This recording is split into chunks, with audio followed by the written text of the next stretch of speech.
Just waiting on them. They on.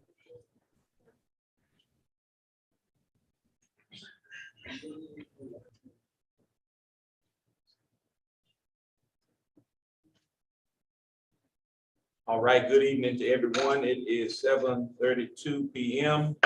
Call the meeting to order of the Weldon City School Board of Education. At this time, we will prepare to read our mission statement together. We'll wait for our technology department to post our mission statement that we can read together.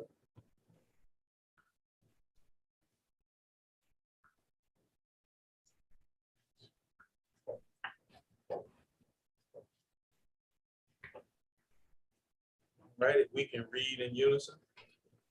The mission of the Weldon City School District is to create and maintain a highly effective educational system in which every student receives the highest quality education.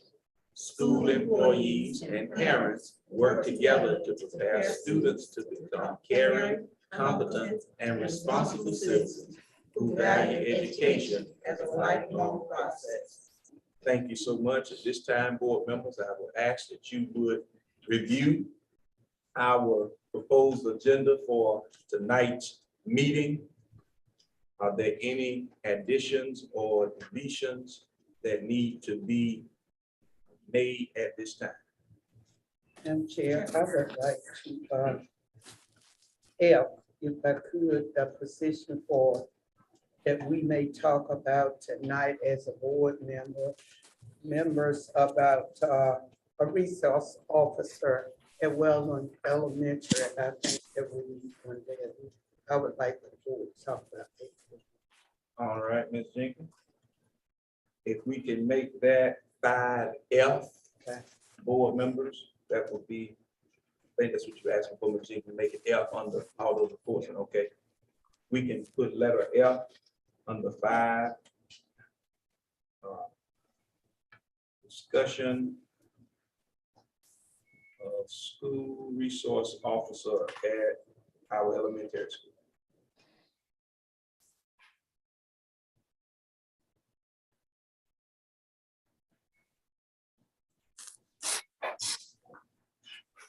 All right.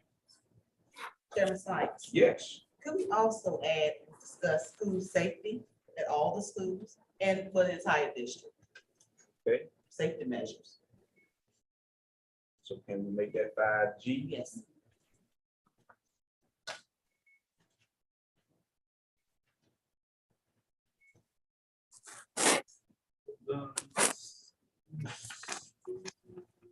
District safety.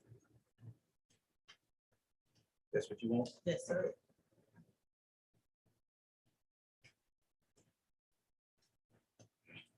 All right.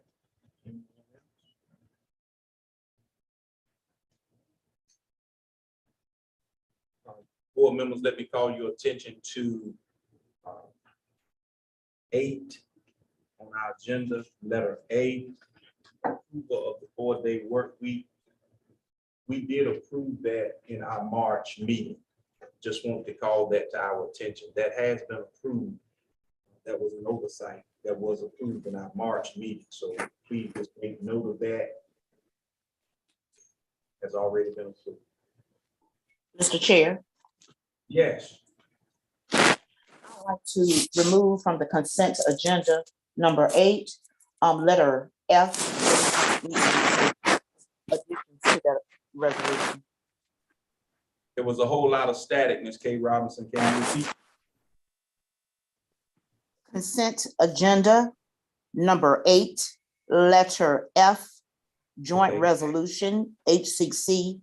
I'd like to remove it from consent and add it to the agenda so it can be discussed. Okay. Well, can we do this, Ms. K. Robinson? When we get to the consent agenda, before we would actually approve it, can we pull it at that time and make discussion? Or if we want to just pull it all together, we can do that at that time. I think that would be That would be fine. a legal perspective. We've done it before. You're gonna just Thank talk you. about it. Okay, then just leave it on consent. and then- Right, if it's okay, and if not, then we can decide to just remove it, Sure, then, sure, correct? that's fine. Okay. Absolutely. All right. Anything else? Yes, Rob? I'd like Okay. to, under the consent agenda, letter G, removed for discussion. Okay, can we do the same thing there, Mrs. Bird Robinson? I We put an can. asterisk. Okay, all right, What level is it, G? G.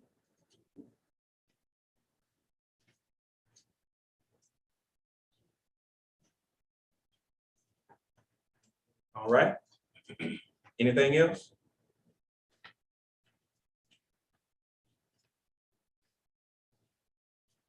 All right.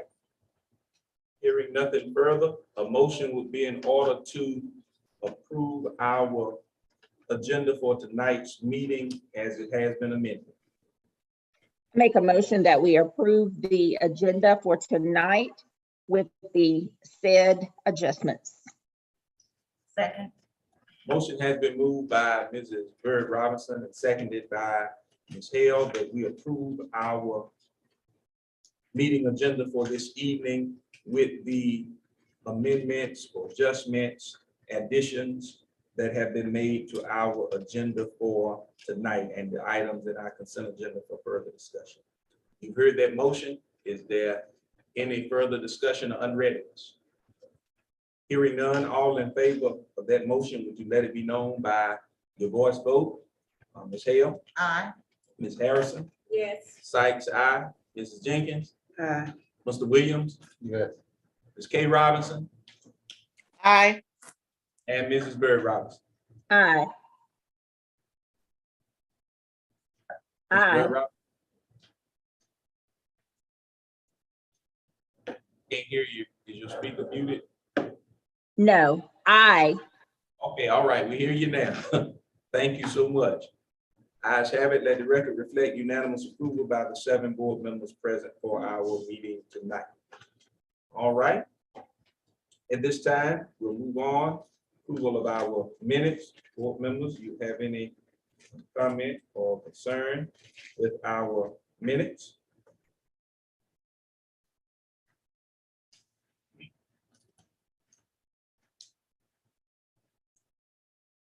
All right, hearing none, then a motion is in order to approve our minutes from our April 25th, May 4th, and May 19th board meetings.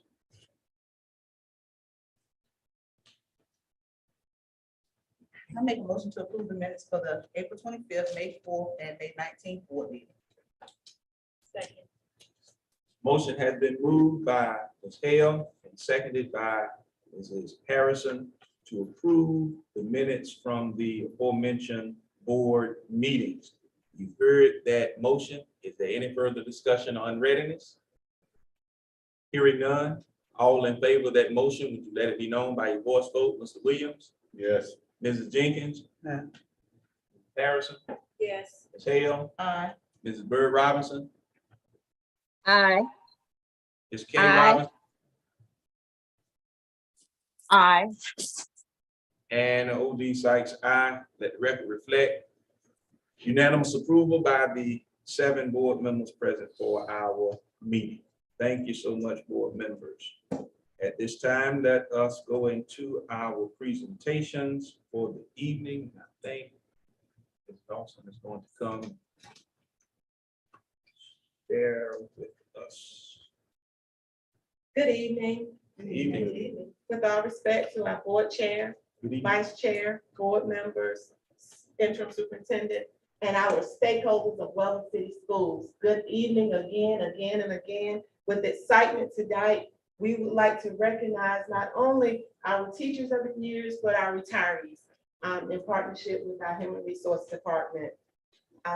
For our teachers of the year, what we're gonna do tonight is we're just basically announcing who our teachers of the years are, and we will celebrate them when we have our convocation at the beginning of the school year.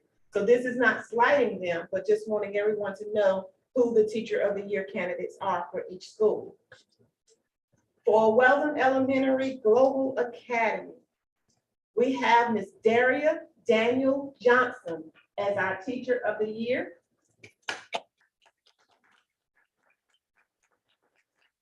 And we have Ms. Kiska Young as our beginning teacher of the year. For Weldon Middle School, congratulations to Mr. Corey Odom as the teacher of the year.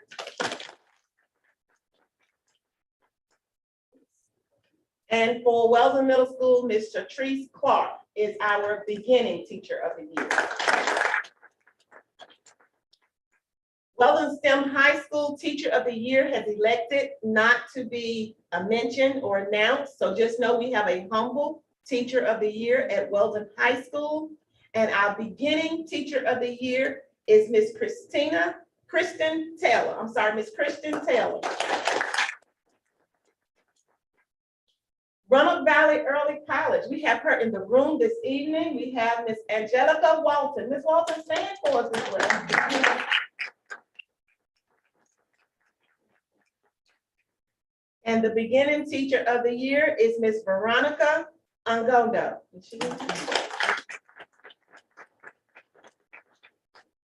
So again, thank you to our outstanding teachers here at Weldon City Schools. Now they're retired, but we're glad to have them back here this evening. They will truly be missed. Their alarm clocks are out the door, but we have something for them tonight. So first we would like for Miss Matilda Campbell, retired from Central Office as our Director of Finance.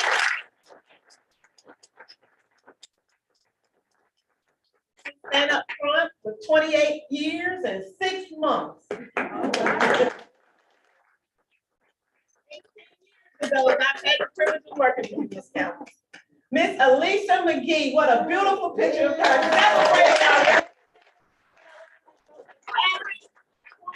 Celebrating our 3 months of providing assistance to our teachers at Weldon City Schools. Also from Weldon Elementary School, we have Miss Joyce Pittsburgh.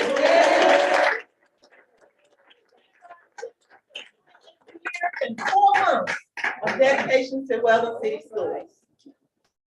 We have Mr. Kenny Turner with 18 years and 6 months with Weldon City Schools.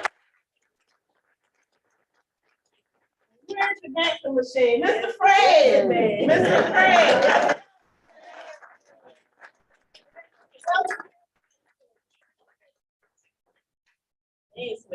So enjoy your freedom and unlimited weekends. Congratulations on your retirement. So I stated your clocks were out the door, but we still thought you needed to keep up with the time, okay? So if our board member and superintendent will come and do the presentation, but they all have plaques with their years of service as well with the clock. So they can still kind of keep up with time. Y'all don't mind, would y'all kind of come to the center a little bit so they can see you on camera? Everybody can see our retirees.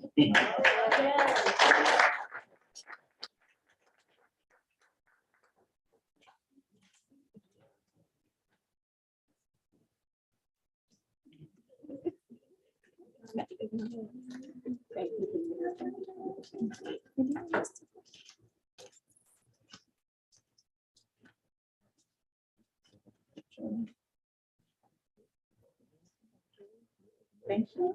Congratulations. Thank you. Thank you. I'm gonna let them get this picture first.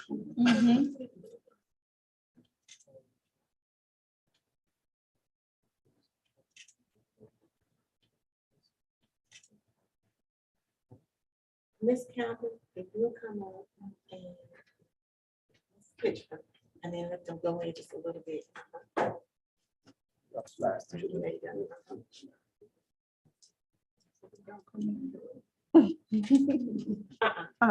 Matilda, I need you to slide up just like in between, a little bit to the more.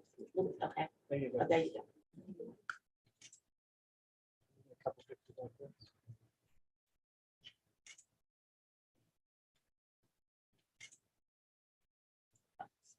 Can we all stand and give these retirees a round of applause?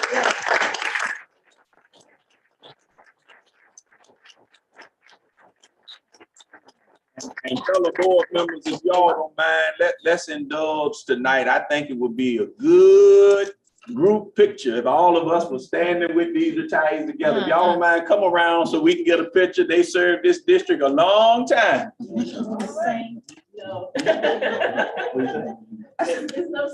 And that's it for the photo. We want to thank all the family members that have come out this evening to support our retirees. So we want to thank you for loaning them to us for our. Pretty green.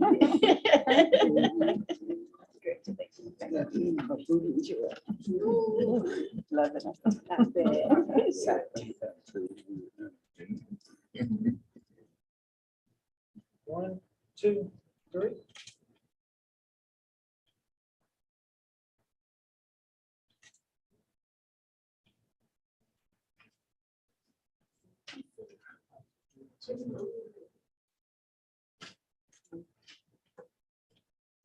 Okay.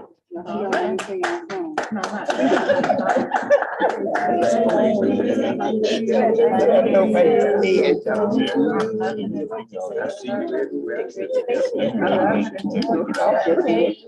care of yourself. All right. Be back in 6 months. Be back in 6 months. Congratulations, Mr. Congratulations, dear. Congratulations. Thank you. You know you gonna do what you want to do when you want to. You're right. Congratulations, retirees.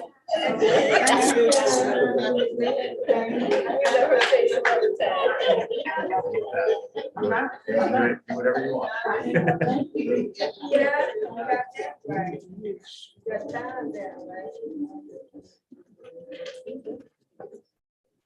All right, thank you all so much. We wanted to make sure we had that as one of the highlights of our board meeting tonight. We do appreciate the employees that have worked with us tirelessly for all of these years. And of course, we miss them from being in the district, but we see them often. So we are still grateful of the friendship and the relationships that we share with each one of them. And congratulations again to our retirees. Thank you so much for the service that you gave to us. All right. Moving on to 5. We'll have our interim superintendent report at this time. Okay, good evening. Evening.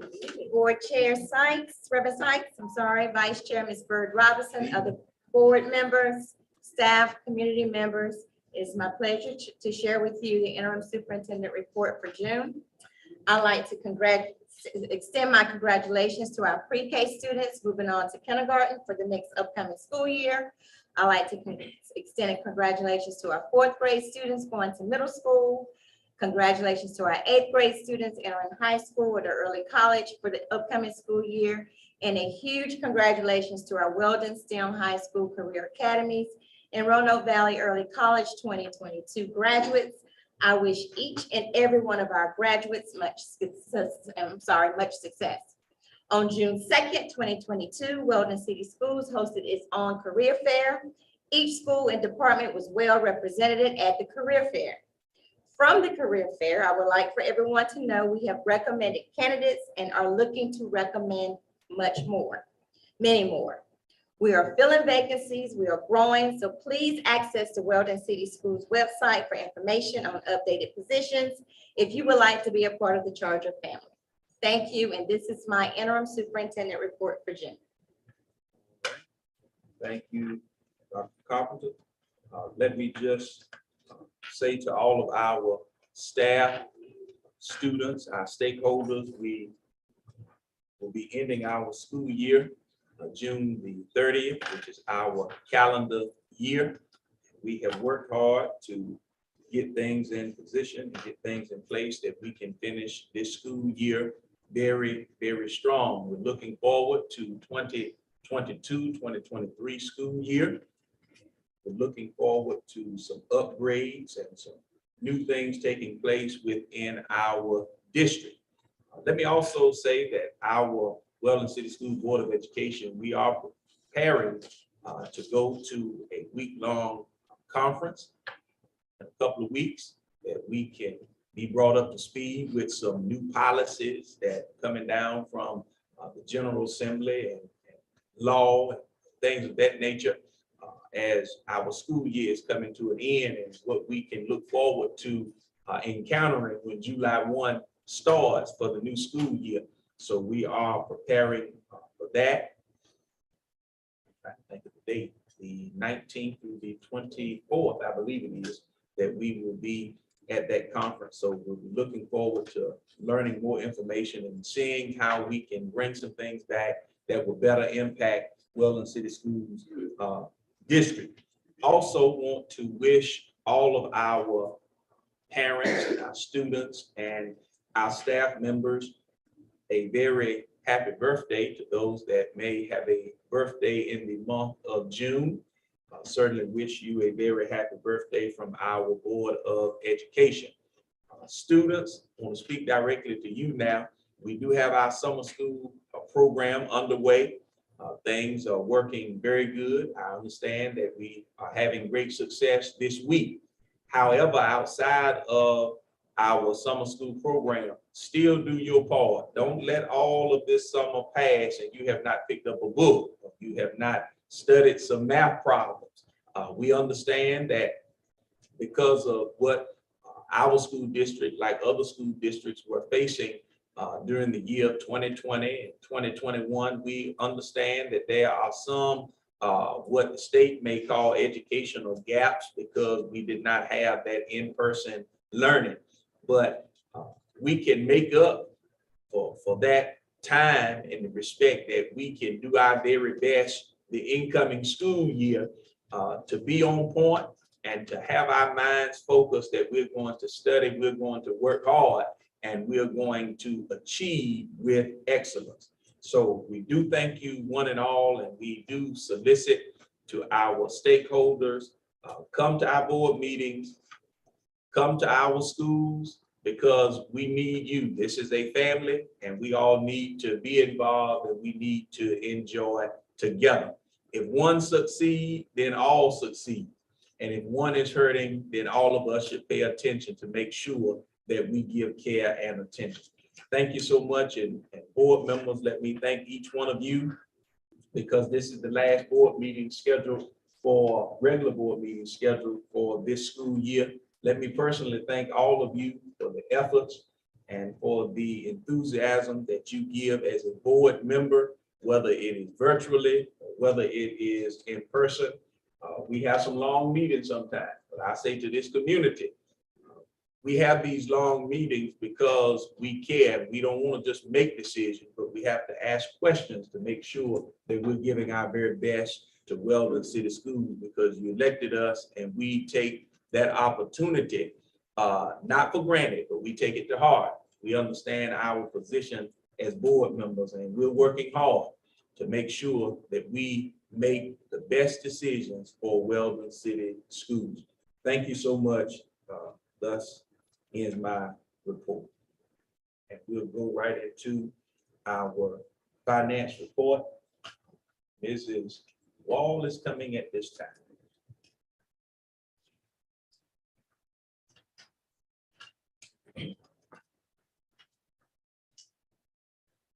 Chairman, board members, and Dr. Carpenter, it appears I have most of the agenda tonight. We'll start off with the two informational pieces.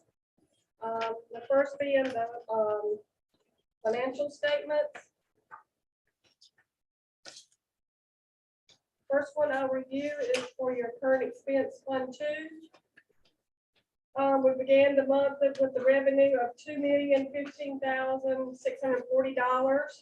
We deposited $71,416, bringing us a year-to-date revenue of $2,087,057. We began the month with a total of expenditures of $1.687 million. We expended for the month $242,023. Bringing us to a year-to-date expenditures of $1.929. giving us a net result in deposit of $157,448, bringing our total unobligated fund balance to a little over $1.3 million.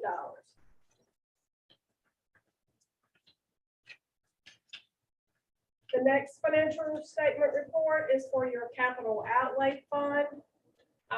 Began the month with revenues totaling $376,279. Our deposits for the month were kind of puny at $80.57, bringing our year-to-date revenue to $376,360. Began the month with a total expenditure of $179,620. We expended $30,125 for the month, bringing our year-to-date expenditure to $209,746, with a net result for the year of $166,614, with an unobligated fund balance of $696,739. Child nutrition is next. We began the month with total revenues of $625,791. We collected deposits of $50,028, bringing our year-to-date revenue to $675,820. Just want to mention at the top where you see that $30,883 in the parentheses, that was moved. It was actually a receivable that was set up last year, but had been reported as revenue, and I had to move it. The money's in the cash, it's just switching the location. So that brings our year-to-date revenue to $675,820. We began the month with expenditures totaling $610,170. We expended $55,187, bringing our year-to-date expenditures to $665,357, giving us a net result in the positive of $10,462 and an unobligated fund balance of $326,815. And lastly, we have local expense fund 8. We began the month with total revenue of $699,689. We collected deposits for the month of $77,595, bringing our year-to-date revenue of $777,285. Began the month with expenditures totaling $642,476. We expended $115,469 for the month, bringing our year-to-date expenditures to $757,945, which is a net result of the positive of $19,339 and unobligated fund balance of $643,974.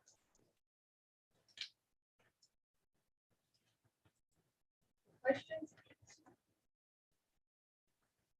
Any questions on the finance reports, board members?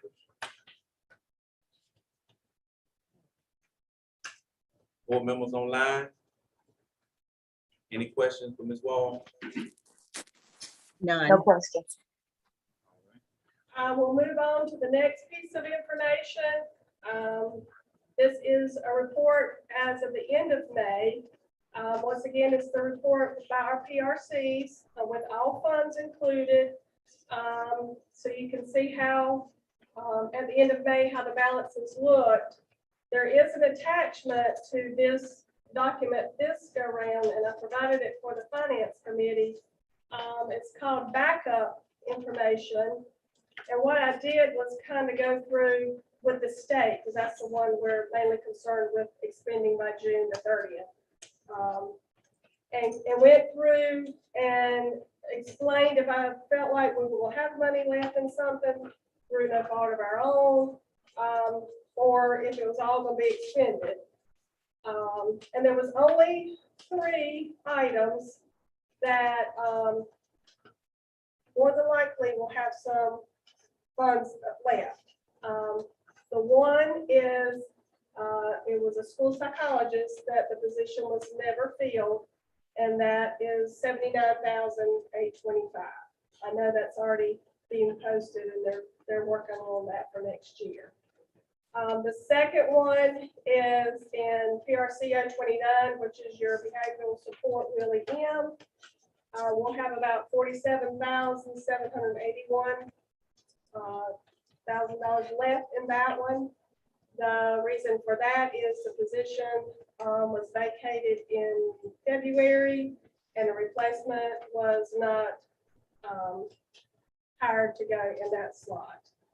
And then lastly, and this number may definitely change, but at the time this report done in transportation at 56, we were looking at possibly $74,000.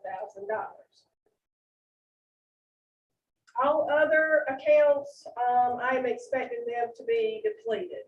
We have worked tirelessly, and I'm saying tirelessly, to make sure we have expended it the best way we can for the students in the time frame that we have. So kudos to all that have chipped in to make sure that happens. Any particular questions on that? I'm expecting by the time you get your June 30, it will look a lot different. That's the plan. Okay, moving forward to items that will require action. And I think the first thing on your list was the budget amendments. There's several in here.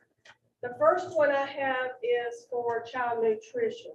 I'm not sure what order you have with your packet. Child nutrition. Okay, child nutrition, this is the first amendment for this program this year. And basically it's adding the $97,105 for the summer feeding program. And also received a little extra money in some of her USDA, so that increased her revenues. So we're looking to move her budget from an original budget of $787,741, adding the $97,105, bringing her new amended budget to $884,846.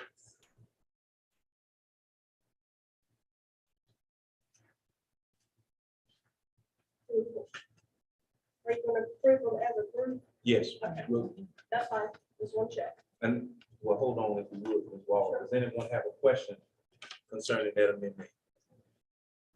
Online, do you have any questions? No. All right. No? The next one I have is state budget amendment number 25. 25. I have 26. State 25. It's on the back side of that. State 25.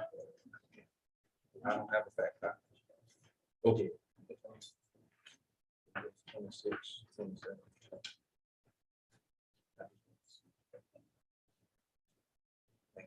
Okay, this amendment comes from various, as you can see, for the most part, smaller adjustments in the allotments. There's a couple that are new for the year. The first one is for technology, and that's basically interest that has earned on that account for the year. The second one, the summer reading camp, is a new allotment that we got to aid in the summer program. That's strictly for third graders, is that right? Third graders, yes. Of $30,111. That program also will allow us to expand in July. So well, it will carry over. The next one is an adjustment in the CTE.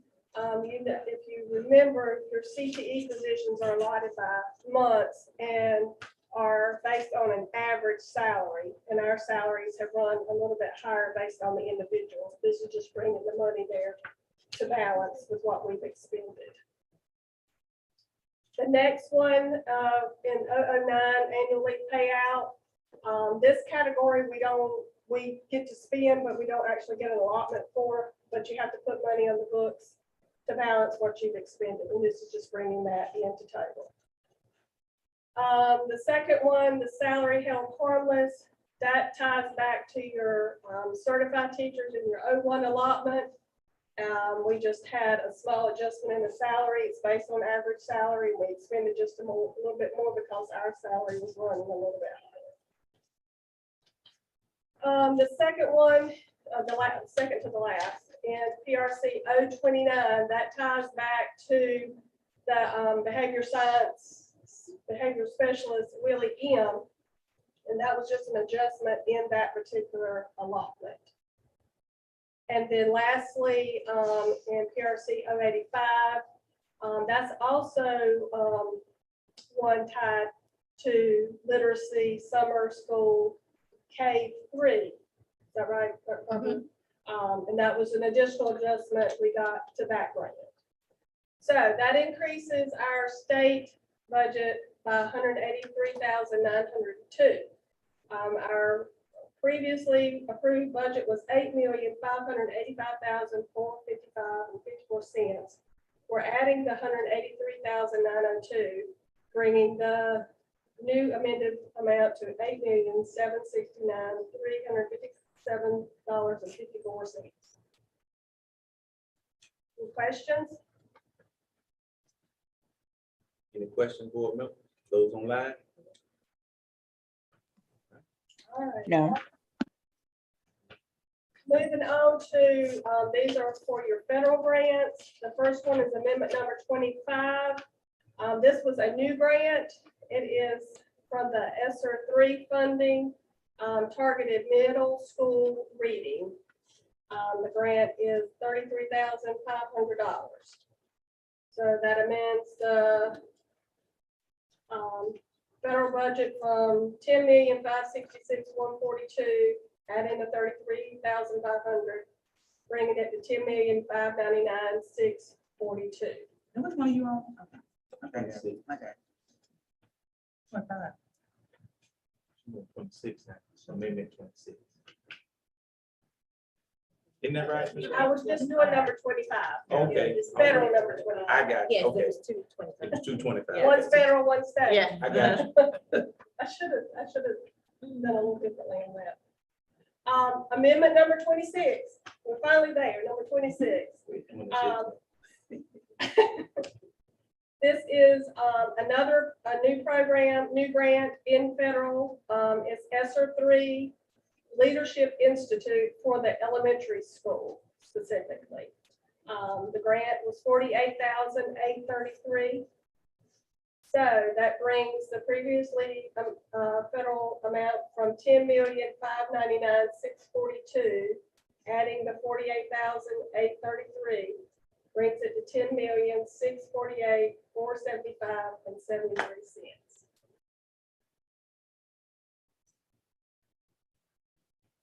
Now, field trips, 7,500. That's what was budgeted. They haven't started spending. Probably should have 95 yet, haven't they? No, it hasn't. They haven't started.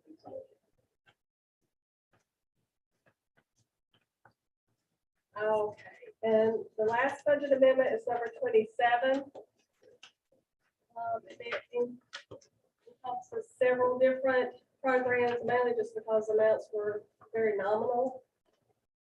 And then a lot of them is just bringing the allotments into balance from their original allotment. They have not been adjusted until now. So the first one of $6,548.51 is geared towards your 6B. And that's just additional allotment from the beginning of the year till now. The second one, PRC 171, is a ESSER 2 grant. And we received an additional $4,245.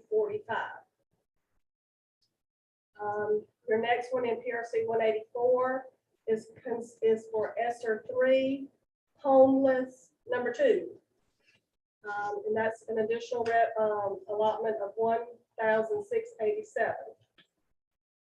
And then in PRC 181, that is ESSER 3 also. That's that K-12 emergency grant. An additional allotment of $14,183. Your next one, PRC 049, is your preschool handicap. And there was a decrease in that allotment of $2,656.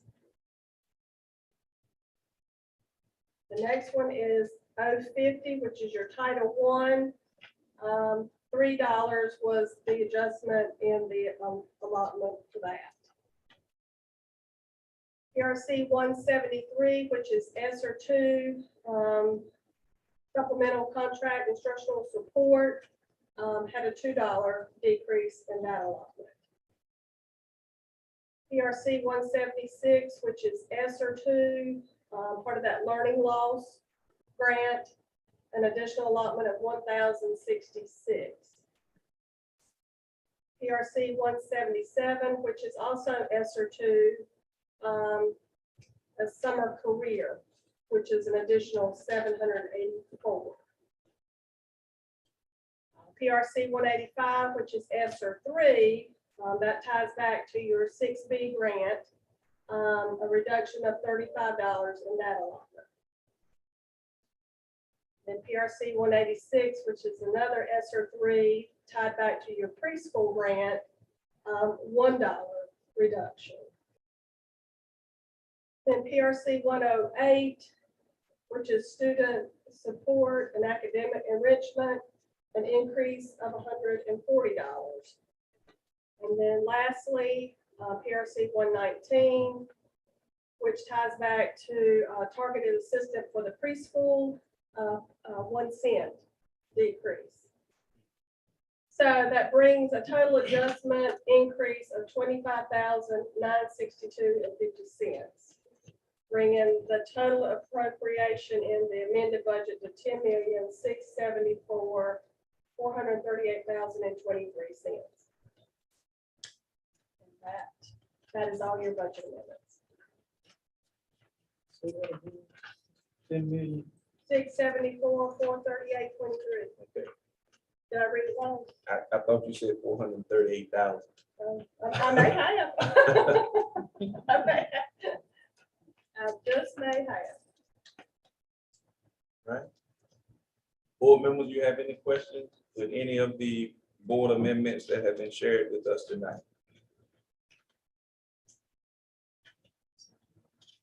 Well, I guess you want us to approve these. Please. I surely would. All right. Online board members, you have any questions for Ms. Wall concerning any of the amendments? No. No. All right. Okay. Second. Motion has been moved by Ms. Hale and seconded by Mrs. Harrison that we approve the amendments as they have been presented to our budget amendments as they have been presented to us tonight. You heard that motion. Is there any further discussion on unreadiness? Hearing none. All those in favor, would you let it be known by your voice vote? Mrs. Bird Robinson, Aye. Ms. K. Robinson, Aye. Ms. Hale, Aye. Ms. Harrison, Yes. Sykes, aye. Ms. Jenkins, Aye. and Mr. Williams. Yes. All right, thank you so much. Ayes have it. Let the record reflect unanimous approval of the budget amendments. Thank you so much. Okay. Next on the agenda is the interim budget resolution for 22-23.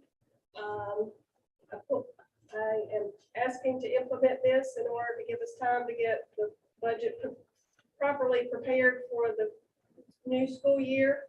I used the numbers based on our current budget and broke it down into about a fourth, just to give us some operating money starting the new school year.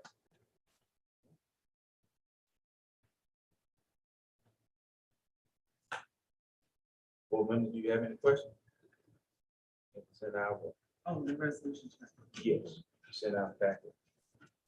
And I will read this just so the public can hear and those that may be tuning in virtually. Our interim budget resolution that Ms. Wall, our interim finance officer, has presented to us is $12,371,440. That's for revenue. And I think the same thing as far as the expenditures. Yes, sir. We should need to change. She will bring an amendment to us at the appropriate time. Any questions? Board members online, you have any questions? No. No. Make a motion to approve the budget resolution. Second. Been motioned by Ms. Hill and seconded by Ms. Harrison that we approve our interim budget resolution that we may start our school year for July 1, 2022 at the said amount that Ms. Wall has presented unto us. You heard that motion. Is there any further discussion or unreadiness? Hearing none, all in favor of that motion, would you let it be known by your voice vote? O.D. Sykes, aye. Ms. Jenkins? Aye. Mr. Williams? Yes. Ms. Bird Robinson? Aye. A. Robinson? Aye. Ms. Harrison? Yes. And Ms. Hale? Aye. All right, ayes have it. Let the record reflect unanimous approval of our interim budget resolution. Thank you so much. All right, next item is the memorandum of understanding between North Carolina Department of Public Instruction and Weldon City Schools. This is where we act as fiscal agent for the 6 regional computing consultants. The budget tied to this is $520,175, and we are allowed to charge a 10% administrative fee. For this, our basic responsibility is paying salaries for these individuals. Weldon has been involved with this, I know, for several years in the past. So it's just now time to renew it for next school year.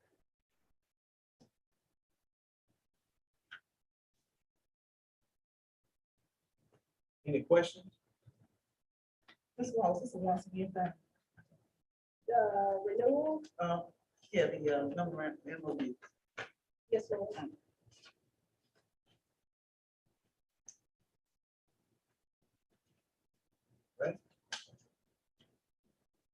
Any other questions? I make a motion to approve the memorandum of understanding between the North Carolina DPI and Weldon City Schools. Is there a second? Second. Motion has been moved by Ms. Hale and seconded by Mrs. Jenkins to approve our memorandum of understanding with the North Carolina Department of Public Instruction. You heard that motion. Is there any further discussion or unreadiness? Hearing none, all in favor of that motion, would you let it be known by your voice vote? Ms. K. Robinson? Aye. Mr. Williams? Yes. Hale? Aye. Ms. Bird Robinson? Aye. Ms. Jenkins? Ms. Harrison? Yes. And Sykes, aye. Let the record reflect unanimous approval of our memorandum of understanding with DPI.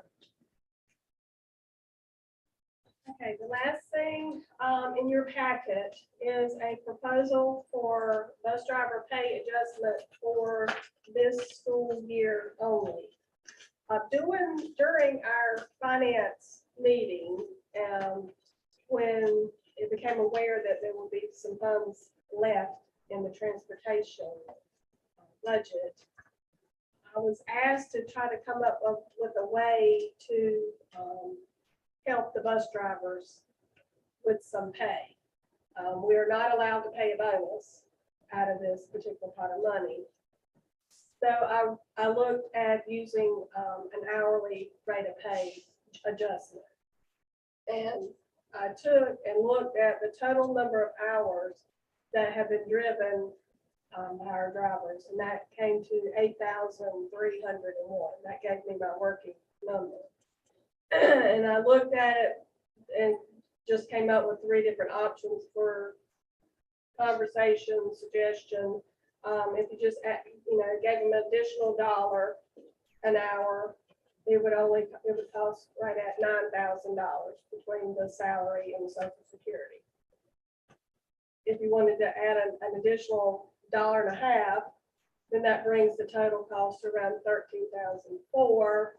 And then if you wanted to do $2 more an hour, then that's close to $18,000. And then to your right, I looked at our lowest paid driver to the ones with the larger routes, to give you an idea of just what this would look for a driver. So with the dollar per hour, it will give somebody from a minimum of $175 to a maximum of $1,084. And then for the $1.50, it would range from $2.6250 to $1,626. And then option 3 would range from $350 to $2,168. This is food for thought, suggestion. It was a plan. I was trying to help and make it legal within the bounds of, and I wanted to stipulate that it was strictly for 21-20. This school year would not carry forward into the next school year. And I'm gonna make this statement, and then I'm gonna yield to the chair of our finance department so she can give us some more information. When we had our finance committee meeting, of course, Ms. Wall brought to our attention some of that money that we had to spend with restart and things of that nature. This was kind of one of the fields that we looked at, some money that had not been expended. And of course, we need to spend this money by June 30th. So I think it was some transportation pieces that we could spend, you know, like the, I think it was the edge of law or something else with the GPS system that we could use that money for, but also salaries. And so we didn't have anything, but we wanted to talk about it in this board meeting as far as, you know, what we wanted to do with that part and in that respect. And I'm gonna yield to our chair of our finance committee, Ms. Kay Robinson, if she wants to take it a little further than that. Good evening, everyone. Yes, we did realize we had about $74,000 left in the transportation line item that will be going back to the state if we did not expend it by the June 30th, 2022 deadline. And so we truly appreciate our bus drivers, and they work long and hard hours, and we know that we can't possibly pay them all their worth. And we would just like to give them a token of our appreciation to try to expend some of these funds as a thank you to them for their hard work during this year. And so you see the options 1, 2, and 3 that have been presented to us. And I would like to thank Ms. Wall for coming up with that, because that was at the request of her from last week's finance committee. And so that's when we saw those funds would be sent back, and we wanted to not send them back and use them for our employees that we want to appreciate. So board members, it's in your hands at this point. She's explained option 1, 2, and 3. It is your pleasure what you would like to give to our bus drivers for this year. And they will be getting that check June 30th, Nan? The 24th. 24th. That is the date for June. June 24th, they will be paid those amounts. I do have one question for all. Now, out of that 7, I couldn't remember the number right off. I knew it was 70-some thousand. But in comparison to this and the 74,000, even with this, you know, we're still gonna have what, 50? Well, if we're able to do something with the Edgelog, and that, I know it's tentatively been approved. What can? It should be all expended. Yes, ma'am. That's like Yeah. $45 if we're able to go ahead and pay for that. Right. So that would be a new amount, and I have a plan for the rest if I get down to that. Okay. I have a question, Ms. Wall. What about custodial services as well? Would they be able to or eligible to receive funding or some type of stipend or bonus also out of this as No, well? ma'am. Just This is strictly strictly transportation. It's very specific. Yes, ma'am. We did ask that because, you know, that kind of money we were trying to find, but Ms. Wall checked into the state and she told us it was strictly for transportation or transportation salaries. And for a regular school year, it's not, we can't use it for the summer school or any other program. So you say you had, whatever's left over, because you said 45, roughly around 45,000 for the edge laws. And even if you went with the highest option, which is 3, there'll still be money left over. So what plans do you all have for the money that would be? Well, our current. Up here on TV. Our current, the way I was looking at it, our current director is also our cost clerk for the transportation, is that correct? Part of the cost clerk salary can be paid from this pot of money. So my plan was to reimburse local for that percentage of his job that's cost clerk, which should more than take up the balance of it. Was the way I had thought about that. Mr. Chair, I make a motion, we approve option 3. Second. Mr. Williams said, let's give him the money. Reverend Sykes, I have one question. Yes, ma'am. Ms. Bird I have one Robinson. question. Yes, Okay, so Ms. Wall, what we're saying is that instead of, say a driver makes $14 an hour. So instead of the 14 an hour, they're gonna get the 16 an hour for the month of June. Or are we retroing, or tell me how that? Okay, I looked at this is not for a particular month, because they're through with the regular school year. Right. I looked at the total number of hours they have driven for the year. So this is looking at their yearly amount of hours driven. And then I'll pay them the additional $2. The reason there's such a large gap in the pay range is because you've got drivers that have huge routes. So their hours the number of hours on the bus are larger than the others. So everybody would get $2 more than, but I won't have to look at their whole rate because we've already taken care of that piece of it. But it is looking at their total year's worth of driving hours. Okay, great, Simply the way I knew to try to work it at this point. great. Thank you so much for checking into that. Our drivers certainly deserve it. all right, Mr. Williams, motion, and I think Ms. Hale second that we go with option 3, $2 more per hour for our bus drivers. And please understand that is for 2021-2022 school year only.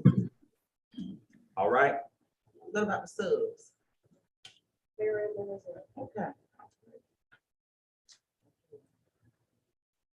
all right, you heard that motion. Any further discussion? Hearing none, all in favor, would you let it be known by your voice vote? Sykes, aye. Ms. Bird Robinson, Aye. Ms. Harrison, Yes. Ms. Hale, Aye.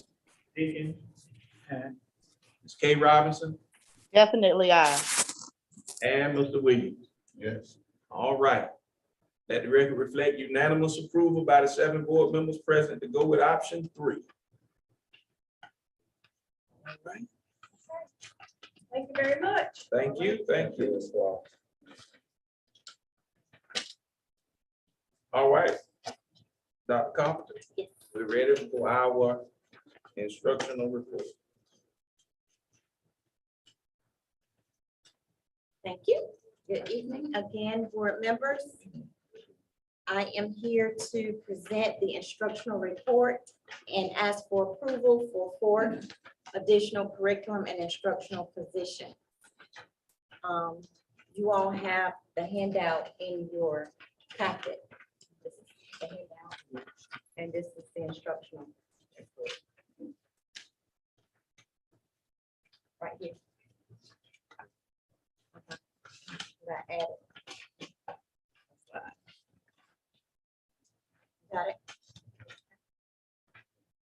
The curriculum and instruction department are planning for the upcoming 2022-2023 school year using our preliminary data from the 2021-2022 school year. I like to remind everyone that all testing and school performance data is preliminary at this time. until the September State Board of Education meeting on August 31st, 2022. But we can use the preliminary data for planning for the upcoming school year now.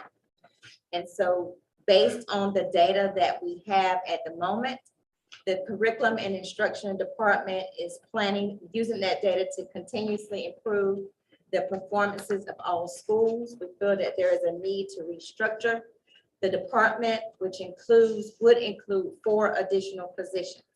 Those positions are 2 district facilitators, K-5, and a 612.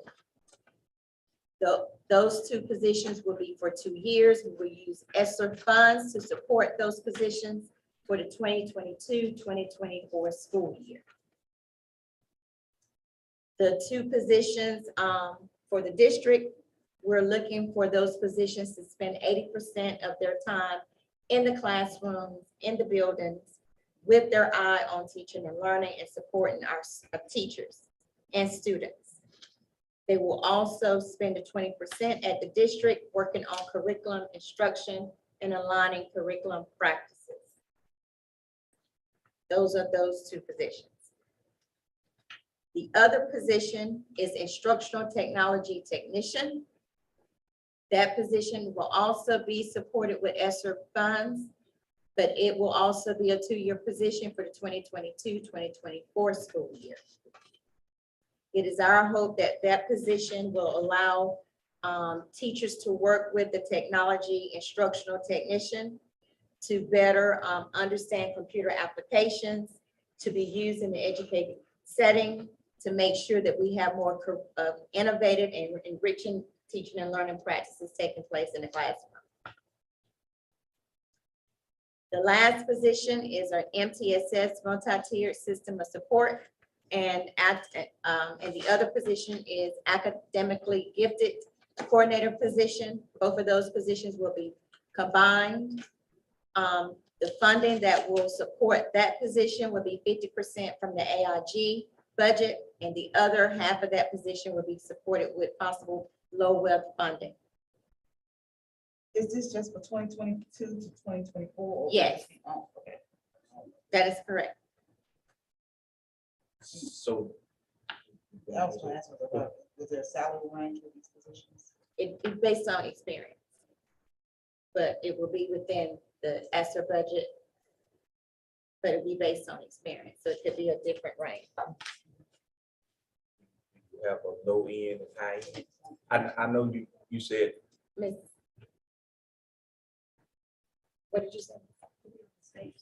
The state salary schedule, but it'd be based on experience, but based on the state salary. so which pay grade on that we approved, our scale, which pay grade would it be? Pay grade, yeah, and the budget that we want. Okay. But, probably an admin, coordinator. Pay grade. Okay. As a start, please stand so your voice will carry a little bit. Okay, the sales agent. Yeah, come on to the mic so we can hear. Because the board members online need to hear as well. Okay, yes, hello, everyone. Hello. Hello. What, give the quotes. I mean, give the pay grade where you were saying. So the pay grades, we haven't determined the pay grades yet. We just looked at the budget code to make sure we have enough money for the positions. And so we looked at, like, for the high end and the low end, it depends on experience. Someone may come in with a bachelor's, someone may come in with a master's. So depending upon what the salary is, that will determine the money. So once we get this approved, then we can look at the pay grades. Is that okay? Yeah, sure, but Okay. I guess what Ms. Hale was asking, I'm not Would it trying be a to wide work something range? about. I was just Yeah, asking, a minimal, Right. starting point. You said, So the, once we ahead. get the job descriptions in place, because it wouldn't be exactly a teacher position, we would be looking at a coaching position. And so that would be a little bit more than a regular teacher position. Okay. So I have to really look at that to see. I don't want to just speculate and say things that aren't accurate at this time. Okay. But it would be based on the state salary schedule. And also Weldon had looked at correlating their pay scale with the state's Sure. salary schedule last year. So we'll make sure we follow that. I said we already done that. Right. She was just That's making what reference. we're gonna use. Yeah. We're gonna use what the state uses to pay for these positions. Oh, Yeah, yeah. Okay, yeah, that's it.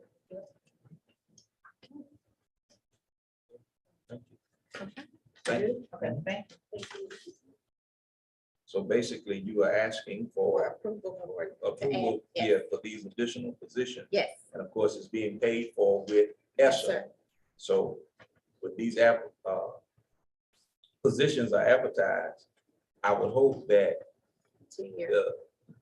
the curriculum and instruction, that we are critically clear that this is for 2 years. So, and it's being paid for with ESSA funds, and we know that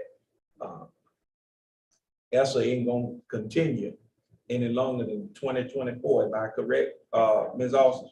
Yes, sir. 2024 ESSA ends. So Right. let's just be upfront as we're advertising and let people know that this is 2 years and it is grant funded. Yes. If we're going to approve this. Board members, y'all have any further discussion? Make a motion to approve the 4 positions that were recommended to us for 2022, 2024 school. Second. Motion has been moved by Ms. Hale and seconded by Mrs. Harrison that we approve the 4 additional curriculum and instruction positions. You heard that motion. Is there any further discussion on readiness? Hearing none, all in favor of that motion, would you let it be known by your voice vote? Ms. Hale? Aye. Ms. Harrison? Yes. Sykes, aye. Ms. Jenkins? Mr. Williams? Yes. Ms. K. Robinson? Aye. And Mrs. Bird Robinson? Aye. All right, thank you so much. Let the record reflect unanimous approval by the Board of Education, the 7 board members present to approve those positions. All right. Now we're going on approval of 20 and Yes. 22 seats. Go ahead. Next, oh, I'm sorry. No, that's not- Oh, So okay, next come on, is Ms. test, no, Yeah. no, I mean, it's just- Oh, you have some, okay. Hold on just a second. I'm She has some sorry. more. Just update on testing and school accountability. Part of our summer school, we have to do re-administration and we have to retest our students. And so I just want to bring everyone's attention that testing will start, depending on the course or content area, will start during the week of the 13th through June 21st. And then our last testing will take place with our Reading to Achieve students, but they actually test at the end of summer camp. And July 21st is the last day of summer camp, so we'll be retesting the last day. Prior to that will be July 19th. We will be testing our English 2 students, our Math 1, Math 3 biology students, our grades 4 through 8 reading, our Science 5 and 8 grades, our grades 3 through 8 math. And so those are our testing dates for our re-administration for summer learning.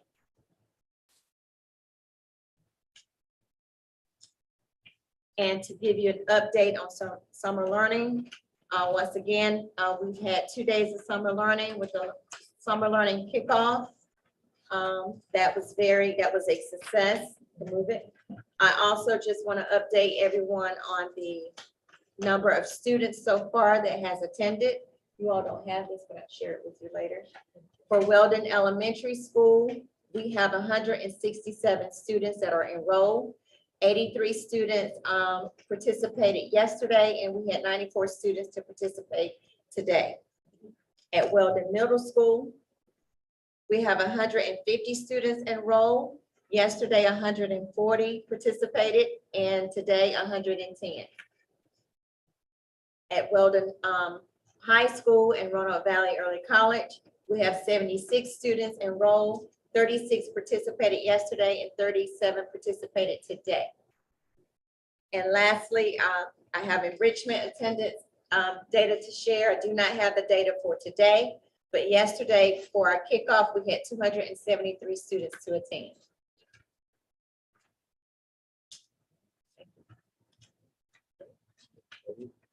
All right. Outstanding. Good. Okay, I've come forward to share our through our finance committee meeting, I did share we had just received some of our planning allotments for the 2022-2023 school year. And so wanted to kind of give highlights on that this evening.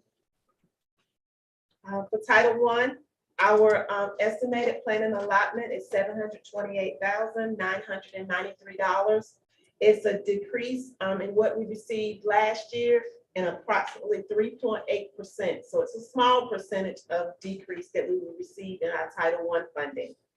PRC 103, known as Title II funds that used for supporting effective instruction.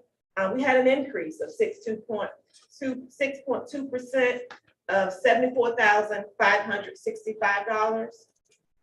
For our student support and academic achievement grant, we had a decrease of 4.8%. We will be receiving $53,587. And for rural and low income schools, we have a 40% increase of $18,446. Which leads to just again, the reannouncement of our district-wide planning will be held on June 22nd, which is week after next at the Hampton Inn here in Roanoke Rapids. In attendance will be the executive directors, principals, teachers, paraprofessionals, and parents. And we're asking parents to come to be a part, as well as some paraprofessionals that are not currently working. And so we're asking that the board approve that we be able to provide $100 stipend to our parents, because it's an all-day process. Not only are we doing our district-wide school improvement planning, but we're also doing our accreditation.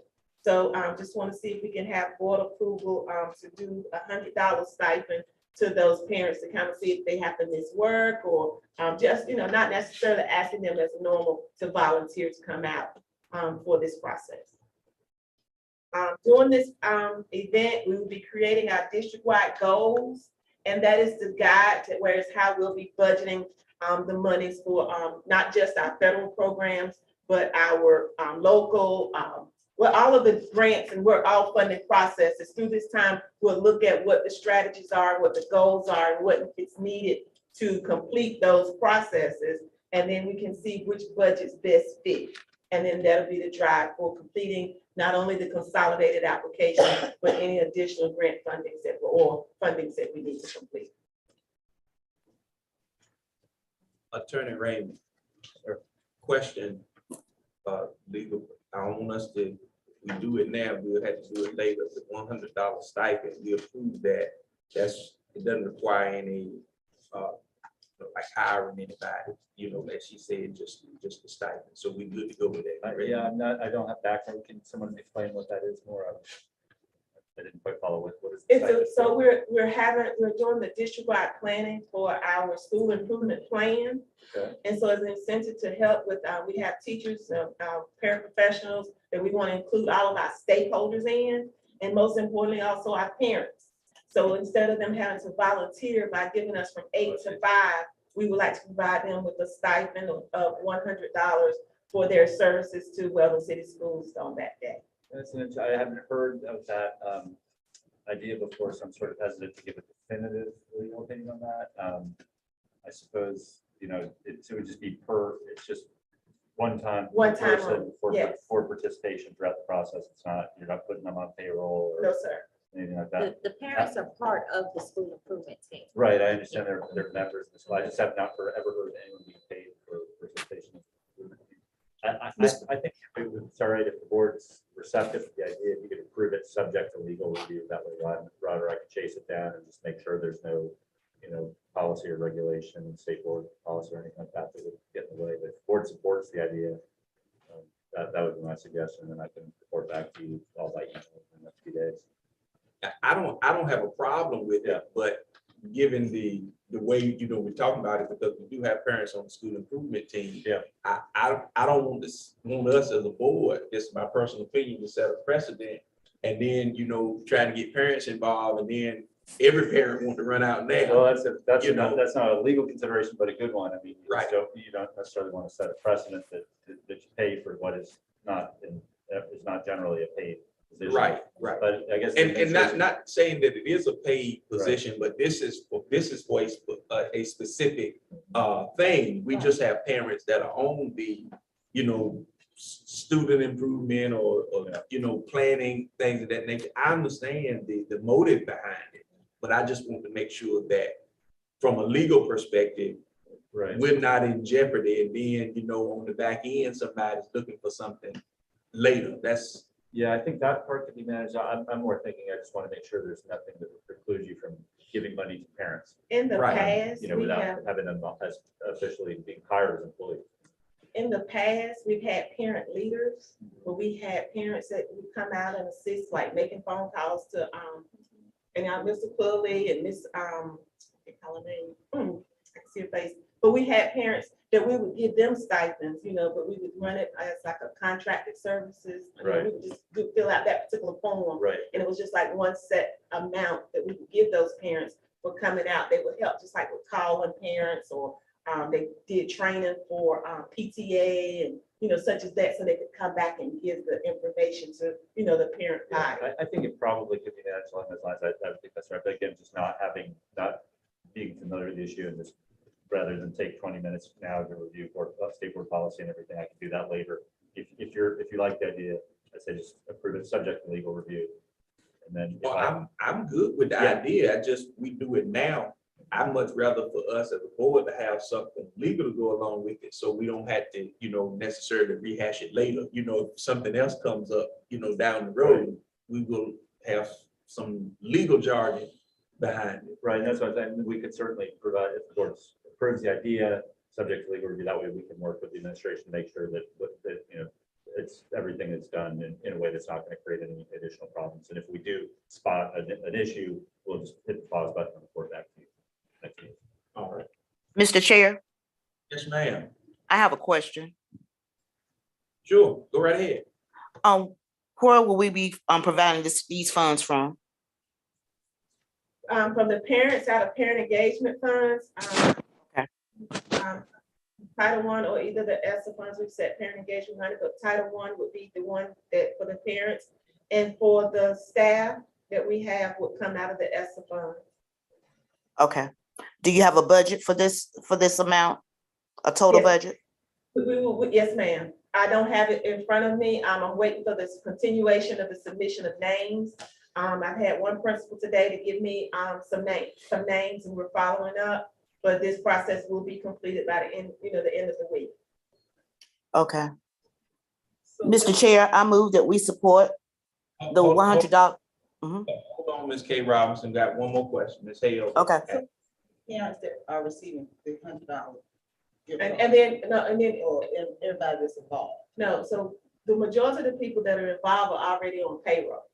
But we need some like paraprofessionals, other members of this, to bring information back, so we have a good collaborative stakeholder. So it would be for the members that are submitted that's not working that time.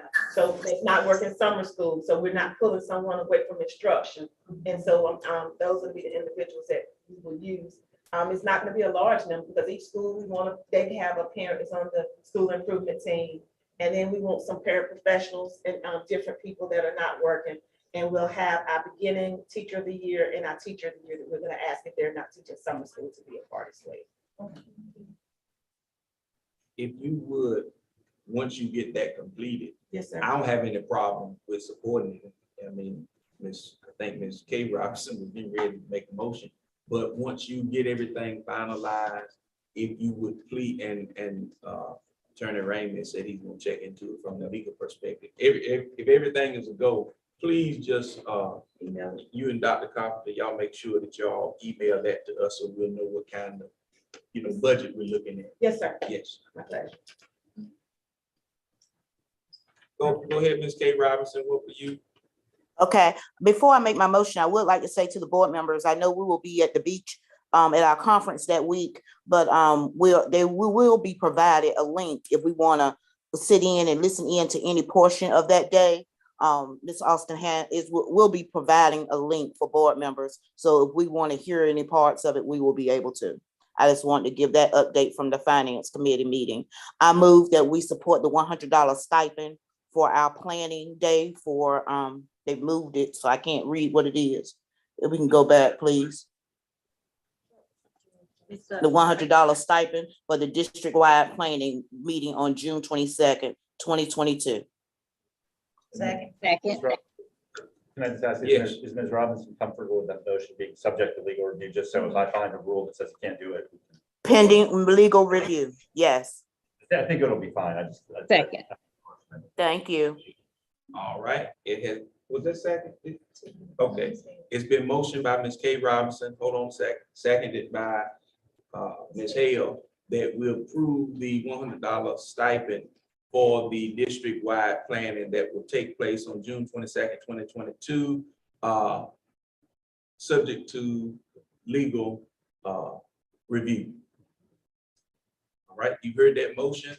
It has been properly seconded. Any further discussion on readiness?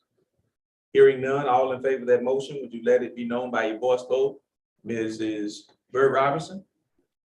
Aye. Ms. K. Robinson? Aye. Sykes, aye. Ms. Harrison? Yes. Ms. Jenkins? Mr. Williams? Yes. And Ms. Hayes? Aye. Thank you so much. Ayes have it. Let the record reflect, unanimous approval by the 7 board members present. Thank you so much. Thank you. All right.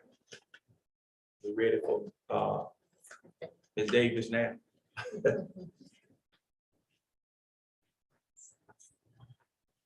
Good evening, board chair, vice chair, board members, Dr. Carpenter, co-workers, and community. So I will be up here presenting the CTE plan for the 2022-2024 school year and asking for your approval in the end. All right, so the plan was 110 pages, so I tried to break it down so that. Thank you so I tried much. to break it down, so I'm gonna give you like a brief overview. All right, and we're gonna start off.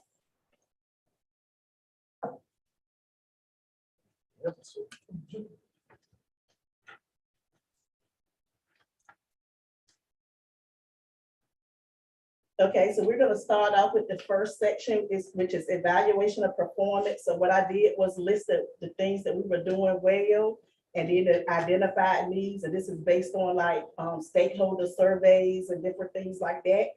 So we met the state determined performance on 1S1, which is 4-year graduation rate, 3S1 post-secondary placement, 5S1, which is program quality attained credentials, and then 5S4, which is program quality others. So that's like the state assessments and the proof of learners that they do at the end of the course. We had 100% completion rate of the concentrator surveys, and we use those surveys to try to help drive career decisions. We actively promote courses with industry certifications and the importance of obtaining credentials as it relates to career goals. And we encourage all students to participate in CCP, well, all qualified students to participate in CCP in conjunction with Halifax Community College. Our identified needs, we did not meet the state goal in 2S1, which is academic proficiency in reading and language arts, 2S2, which is academic proficiency in math, and 2S3, which is academic proficiency in science. So what they do is take those completers, if they're completers in, say, reading grade 10, they look at the kids that scored like a 4 or 5 in English 1. So that's how they determine our proficiency. And math is actually math 1 or math 3. If you took math 1 in the 8th grade, then they look at math 3. And then science is gonna be your kids that scored a 4 or 5 in biology. Labor market alignment, and this is based on the survey from the labor market. So what are we doing well? Currently, our CTE programs are supported by the local labor market and the community college articulation agreement. We have 4 CTE pathways, and they align to all 5 occupations that's listed to grow in our area. And we work collaboratively with Halifax Community College to assist with providing programs and activities that are aligned to industry demand. Our identified needs, we need to improve soft skills, proper use of technology, and align business and industry recognized credentials and certifications needed for industry demand. We need to make sure that we continue to build relationships with our business and industry stakeholders within the community. So even though we have like the business advisory committee, we want to see more businesses and industries join there. And we want to make sure that we come up with some programs that's for our special needs and our special population students. Size, scope, and quality. All right, we continue to provide students the opportunities to receive work-based experiences, industry and business credentials, soft skills, and college course credits. Halifax Community College students' enrollment in programs of study is increased due to the articulation agreement with the school system. We have a business partnership with Roanoke Valley Chamber of Commerce, and we are actively involved in the Roanoke Valley Business Advisory Council. And of course, our CTSOs are active and we participate in regional and state conferences. Identified needs, we want to continue to increase credentials. We want to continue to increase our partnerships and work-based learning. We want to increase honor courses available to students in CTE. And we want to make sure that our facilities and equipment are up to date and our labs are inspected annually.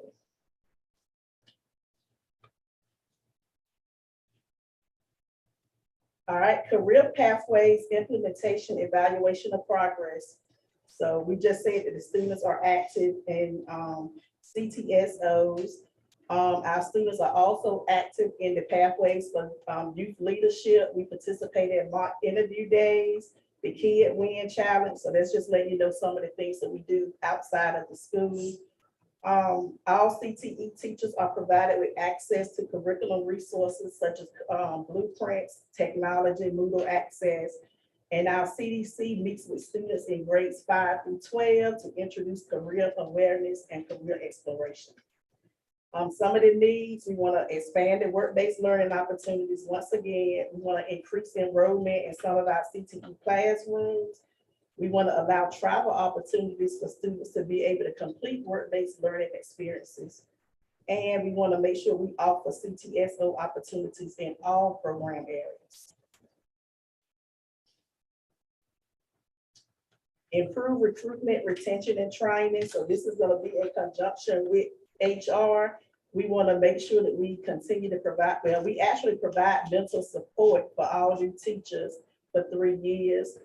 Beginning teachers collaborate and attend monthly professional development sessions. CTE teachers are encouraged to attend professional development in program areas, especially summer conference. Identified needs. We want to enhance recruiting process to hire and retain qualified candidates. We'll say within the CTE department, but all departments.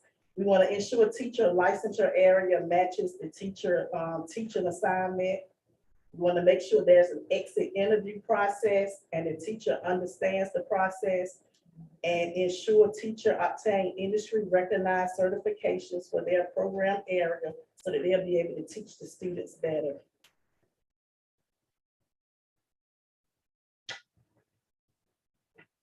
All right, in the last area, equal access to high quality CTE programs. So the CDC and the school counselors actually provide career guidance and academic counseling to all students, beginning as early as 5th grade with career awareness and follow them through graduation.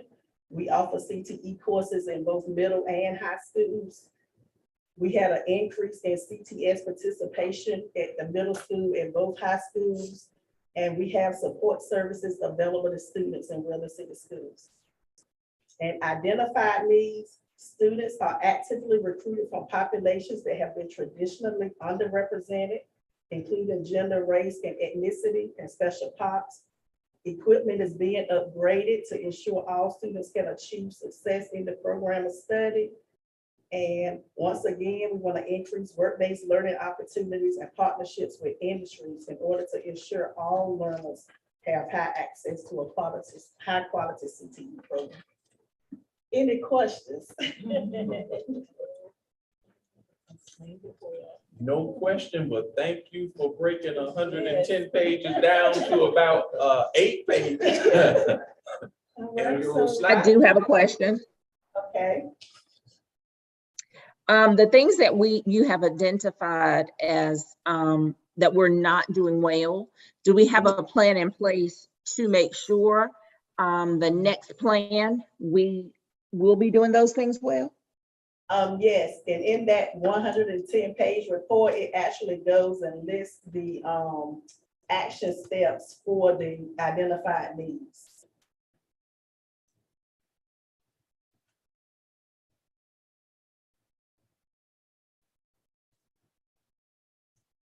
Ms. Bird Robinson, you have any additional questions? No, you answered my question, Ms. Davis. Thank Oh, you. okay. We didn't know if you had gone out or not. All right, so I asked for the board approval for the CTE plan. I make a motion to approve CTE. CTE. application. Yes, sir. Second. It's been motioned by Mrs. Jenkins and seconded by Ms. Harrison to approve our 2022 CTE local application. You heard that motion. Is there any further discussion on readiness? Hearing none, all in favor of that motion, would you let it be known by your voice vote? Sykes, aye. Ms. Harrison, Yes. Ms. Hale, Aye. Mr. Williams, Yes. Ms. Jenkins, Ms. K. Robinson, Aye. Ms. Bird Robinson. Aye. All right. Ayes have it. Let the record reflect unanimous approval by 7 board members present. All right. Thank All you right, so thank much. you. Thank you, Ms. Davis. Thank you. All right, school health, Mr. Miller.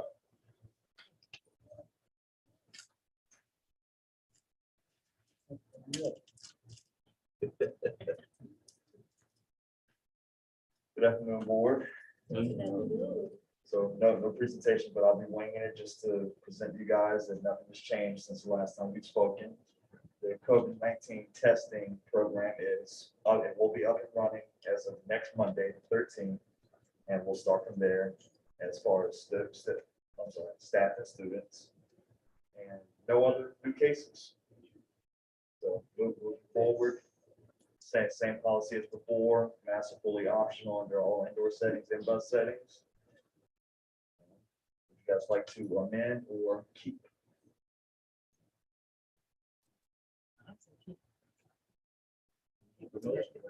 Oh, I make a motion to keep what we have in place. Second. Motion has been moved by Ms. Hale and seconded by Mrs. Harrison that we approve our same face covering requirements or making it optional. I say it in that respect for indoor and outdoor setting. You heard that motion. Any further discussion on readiness? Hearing none, all in favor, let it be known by your voice vote.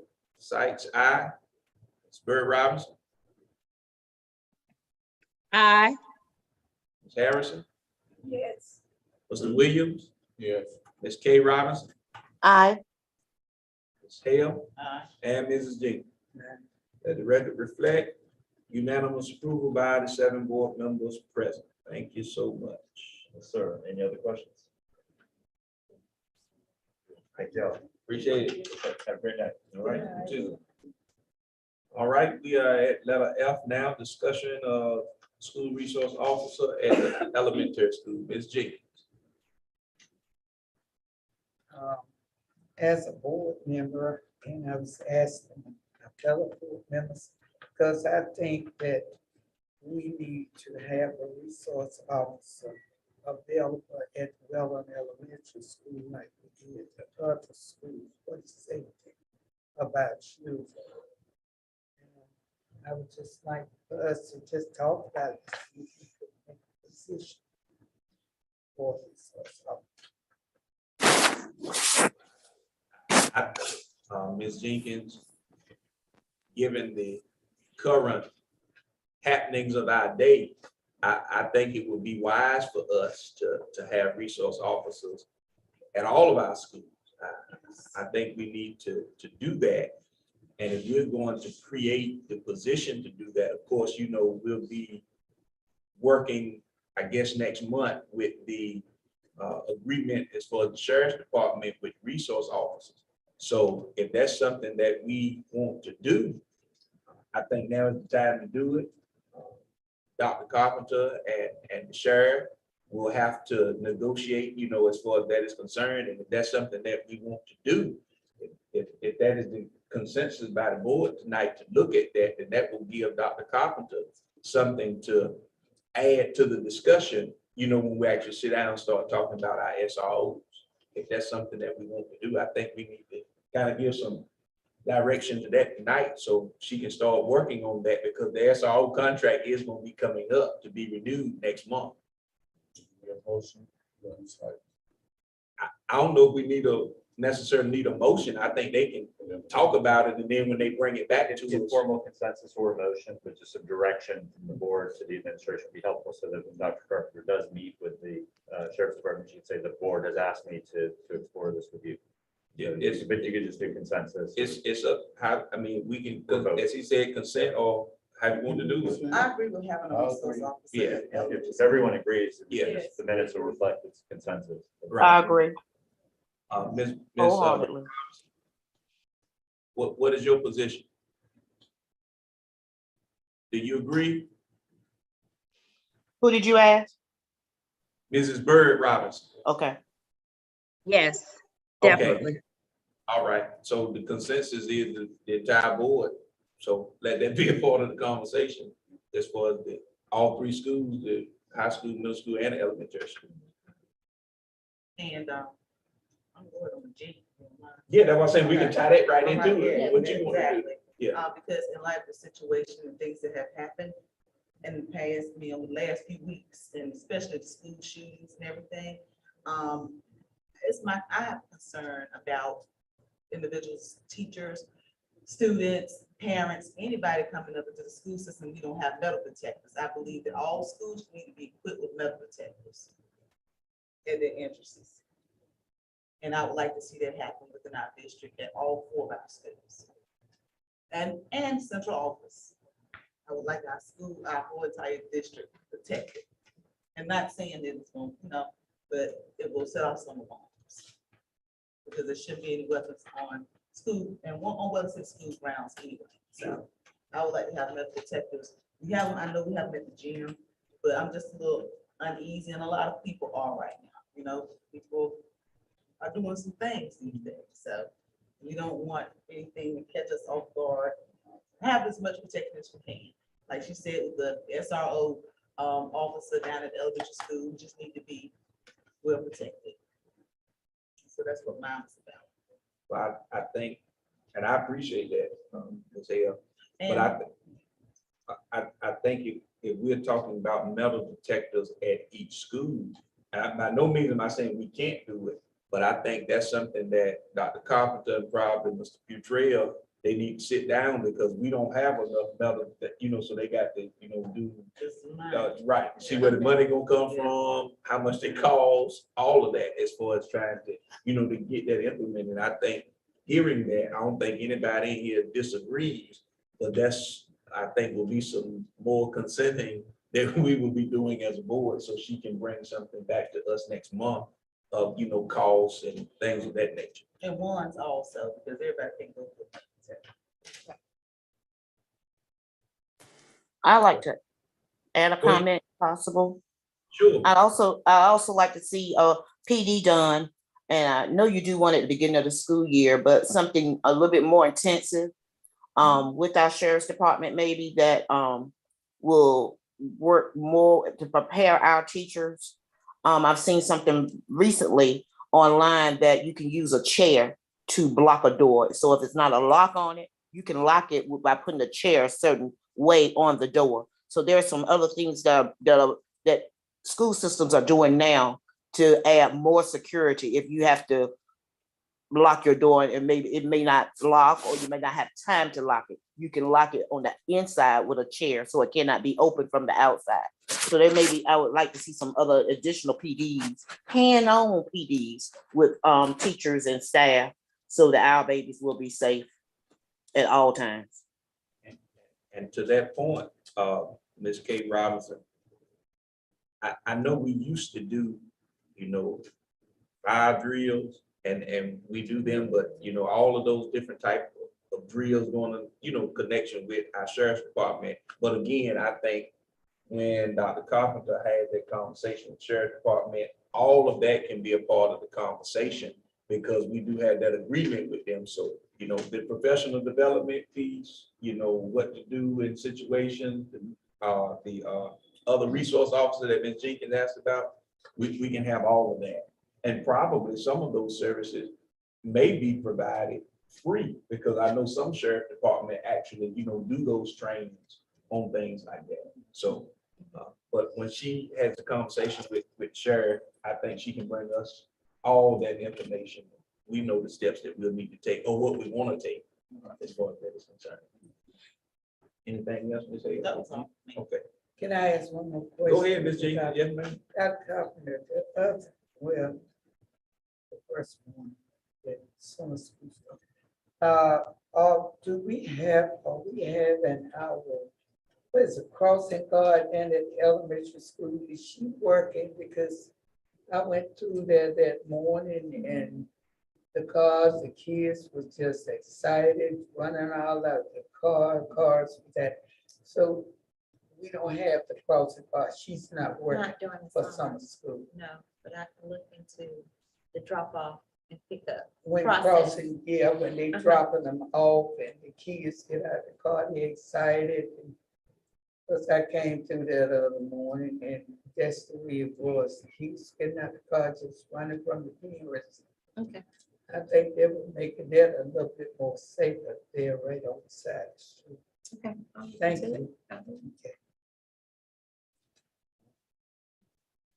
Anything else regarding the discussion with the resource officer or the district safety? Board members online? No. Everybody? Okay. Any other board members? Okay, all right. Thank you all so much. At this time, we do have listed a break, 2-minute break. Board members, do y'all want to keep going or you want to take a break? All right, y'all say keep it moving. All right, move on to number 7, our public forum. We have public comment. Nope. Nope.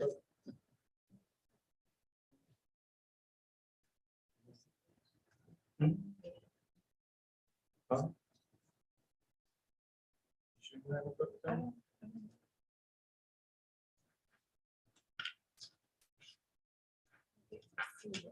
I apologize.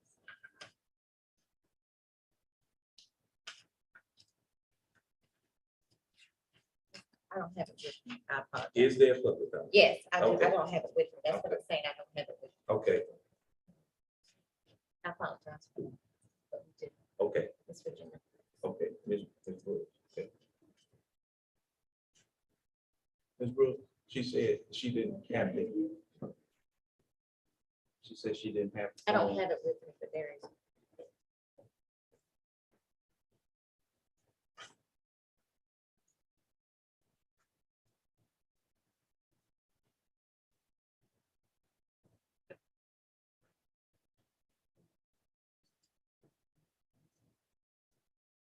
All right. Ms. Brooks, let me know when you're ready. Good evening to all. Imagine your life is over and your obituary is published. What would you like it to say? What changes might you make now to finish the race well? The Holy Spirit has been dealing with me a lot today and been giving me different directions to go in tonight, so bear with me. I'm just driving in for caring for 6 siblings who are really ill. I'm thankful to God for the opportunity to do so. I'm also thankful for healing that comes from inside out. Just like this is Mental Health Month, school board members, parents, employees, and students are in dire need of a mental health checkup, especially our African-American communities.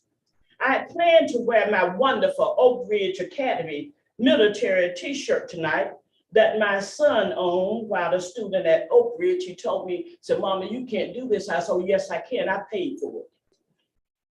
Following his dad's death, and it reads, but I wear it next month. Lead, follow, or get out of the way.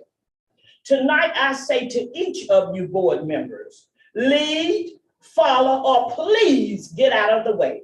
Leave your position if you are not committed and dedicated and willing to be transparent, caring, compassionate, professional, a servant, guardian for all of the students in Weldon City Schools. Enough is enough. You've gone to the extreme right in 2021-22. How much longer are the children going to suffer? When the parents get tired, and this is what I've been told, when they get tired and they don't have an alternative place to send the children, like KIP, Halifax Academy, all these academies, all the homeschools now, you know what? Littleton Academy now homeschools, various church schools, then we will see a change. Your numbers, your enrollment decreasing, okay? And you know what we did? If you were to send your early college instructors to the high school, I bet you would see a big difference. In elementary school, what happened to us for 2 or 3 years, we had to be promoted with our class. And you know what? That class was dynamite the second year. You left kindergarten, you went to first grade, second grade, because you knew what needed to be done. Okay, middle school, require parents to check in each week. I've been giving you ideas for 25 years. Thank you for listening. I hope those 25 years of comments haven't gone on deaf ears. What the world needs now is love, leadership, values, ethics, transparency. As I stated, I've been speaking to you for over 25 years. I've been giving you ideas. I've been giving you proven scientific methods. And hey, from an expert, and trust me, I am an expert in education, diversity, raising an African-American son. I'll finish next month. Thank you so much. I have something to read for you.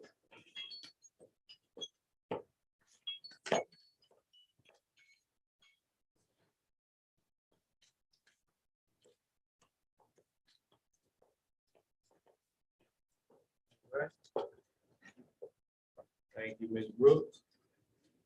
Do we have any other public comment? Okay, all right. Moving on to number 8, our consent agenda.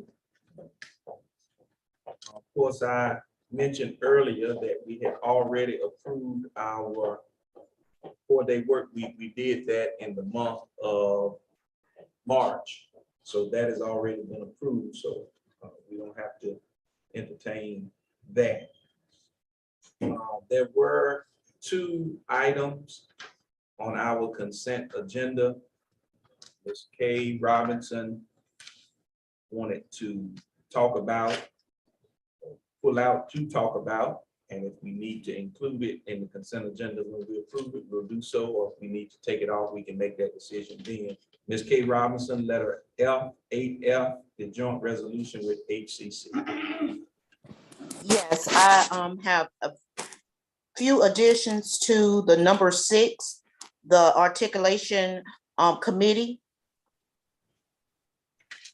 And they would be to correct our name for number 4, director of a curriculum. It should be our executive director of CNI curriculum and instruction. And I would like to see us add our CTE director and our executive director of student services to that committee. I'd also like to make a recommendation to our interim superintendent for portions of this joint resolution to be given to parents and students at our high school and our early college. So they will know what the expectations and the rules are for their students who are attending Halifax Community College. Okay. That's all I have for that document. Okay, so with that being said, are you asking that we completely remove that so those additions and corrections can be made and bring it back to us next month? I don't know if you need to bring it back next month. We agree tonight we can add it and move forward with it tonight if you agree to my recommendations. Well, only reason why I say that is because the resolution is joint, and I think we need to make sure that we relay that to HCC, what our board is requesting. So, you know, we won't have any problem on that. That's- end. And I know that's what we did the last time. We tabled it, we didn't approve it, made the modifications and the corrections, and then, of course, the community college looked at it, and then it came back to us and we approved it. That's fine. So with that being said, we just gonna take F out and we will, Dr. Carpenter heard all of that, and then we get it to HCC and we can do what we need to do at our meeting next month to get that resolution approved. And if, I know you're busy with summer school, but if we can kind of get that expedited, because I don't want them to put it on the back burner and we're trying to get this resolution done. All right, so we're pulling that completely until next month. All right. Mrs.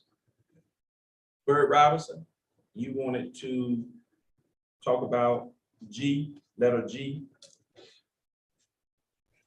Yes, I guess just to get a little bit more information, if Attorney Ramey is able to share that so that we can on the same page. If you have a specific question, let me know. I know Rob had emailed the board about some questions that arisen on this. But is there a specific question, Mr. Robinson? I can't hear you, Attorney Ramey. Do you have a Pull that sorry. mic to you. Do you have a specific question? I'm not sure what you want me to address. A couple of questions. As you know, we said before, with this finance consultation agreement, the board was not aware of this agreement. I think this was done by the last interim superintendent, and the board was not aware of this act. We were not aware of it being in place. In fact, we were not aware that there was someone else coming in to work in finance because we had already hired an interim finance director. Right, and that wouldn't impact the the validity of the invoice. I mean, Rod did look at it. It's reasonable for the work done. The work was done pursuant to a contract that was executed by the former interim superintendent under board policy that authorized him to enter contracts up to $10,000. So I don't think that's, I understand the concern, but it's independent of the financial obligation. Mr. Chair, I have a question. If Ms. Bird Robinson was done. No, you can go ahead, Ms. Robinson. Mr. Ramey, the contract that I saw had not been signed by both parties. Well, it was signed. How is it valid if it's not signed? I mean, I think that the signature of the former superintendent in the case, would probably be enforceable as against Weldon City Schools. Maybe there would be an argument not enforceable the other way, but it's hard to argue that, that one party has, that the school system hadn't agreed to it when the school system did sign. I said, I don't think that the absence of a signature by the other party would be a significant issue here when the concern is, if the issue is should you pay, then the fact that your superintendent at the time signed the contract saying that. That's not who didn't sign it. That's not who, the signature for Dr. Sawyer is up there. The other signature is not up there. And I don't think that would be material. And Rod and I have addressed this by email with the board. I probably shouldn't get too farther into this in open session. We could go back and close if you'd like to address it, but Rod and I both will are of the same mind on this one. And also, one additional thing that you did say was that the superintendent can do that up to $10,000, but it's supposed to be shared with, at least the board is supposed to be informed. Right. The board was not informed. Right, as I said, that I could understand that concern, but that's independent of whether you have an obligation under the contract, which you do. Where there was an obligation according to the policy that we were to be informed, and that did not happen. Right, I understand. Okay. That doesn't impact whether you owe money under a contract. though.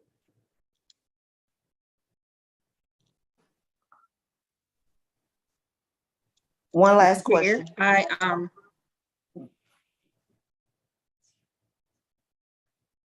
Yes, go ahead. Mileage.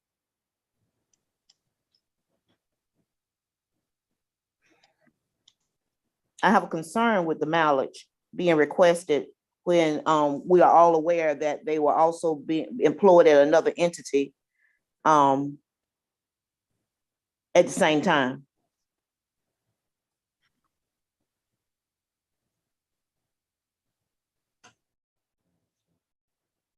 Is that a question for me? I guess the date of the 29th, it was our understanding from the former interim superintendent that this person came on this day because he was in the area.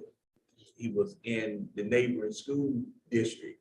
So if he was already here coming to that district, he's charging mileage for that day, and the mileage is inconsistent. So if it's 160 miles, why is one fee $93.60 and the other fee is $92? I have no knowledge of that, other than I know Rod and staff looked at it and determined it was reasonable. It looks reasonable to me on its face for $1,400 for one. I couldn't really get into detail. I cannot hear Neil. I don't think my microphone's working. I can't really speak to details about mileage for services performed by a contractor in April. I have no idea, but the invoice looks reasonable on its face for the work that was performed. I don't really see there's much to be gained from digging into it further, but it's, whatever the board chooses to do with it. I think there's probably it's a valid invoice on its face. I don't really. And I can't speak to specifics about who drove where, when.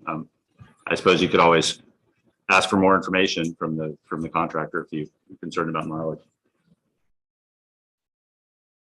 Reverend Sykes. It is overdue. It's overdue invoice too.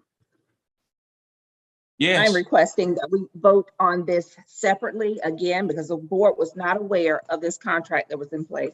So I am requesting that we vote on this one separately and not on the consent agenda. Okay.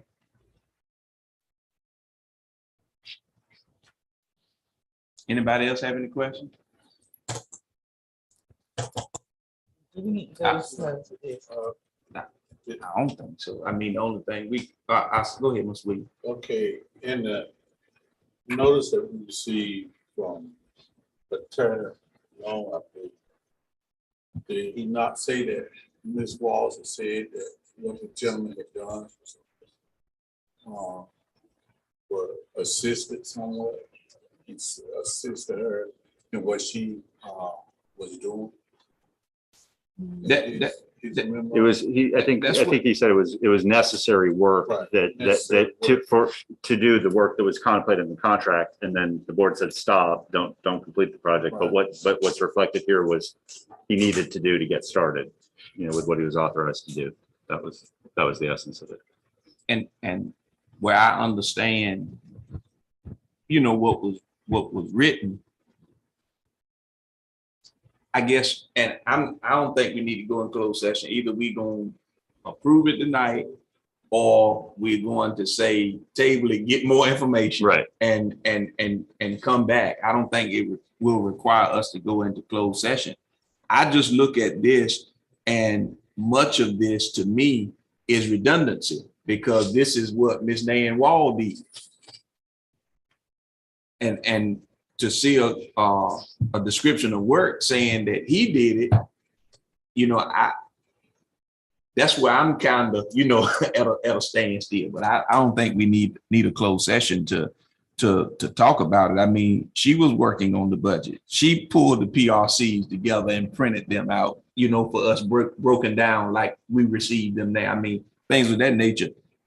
She did. I mean, that's the only thing I see. I mean, I know we gotta pay something.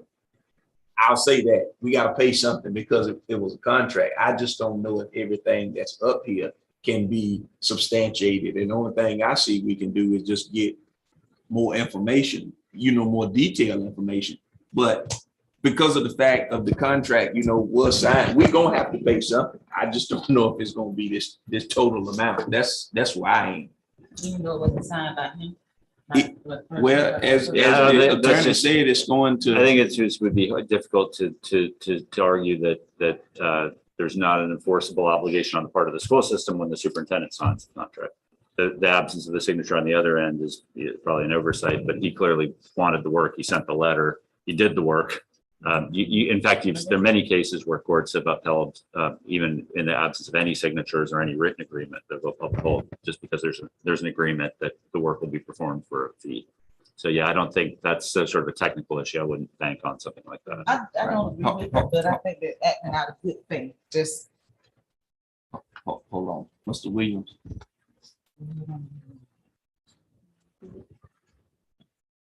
I need to look at motion websites about this because with the exception of the knowledge, I would just say give them $92 since that was one, not showing how you calculate it. Right. But do we need a motion so we can move on? Well, we're gonna vote on it separately, so we can just go ahead So on can it. we vote on that one now? I mean, I don't think there's no discussion about if the gentleman did the work, it was signed by us. If we table and have them go back to the board, by the time we get through paying Yeah, Interim I was gonna say. and Attorney Malone, Yeah. their hourly fee, Right. we're gonna be them paid more than this, and we still might have to pay for it. From what he said, we still gonna be legally obligated to pay the money, except for maybe $1.60 difference in the amount. So why not just go on and do it instead of keep bouncing it off the wall? Oh, we're gonna have to pay something, no doubt about it. And we're gonna have to Yeah. pay what the main charge. We're gonna have to pay something. So I make a We motion. ready for a motion? I'll make a motion. Hold on then. Hold on, wait a minute. Since we gonna do this one separately, can we go ahead on and approve the consent agenda and then come back and vote on that and go ahead on and take care of it? Can we do that? I'm fine with that, Okay, but I just think we need to move on. yeah, all right. The approval of the consent agenda, of course, is not in there. We already stated that. And the joint resolution with HCC, we're taking out to get those corrections done.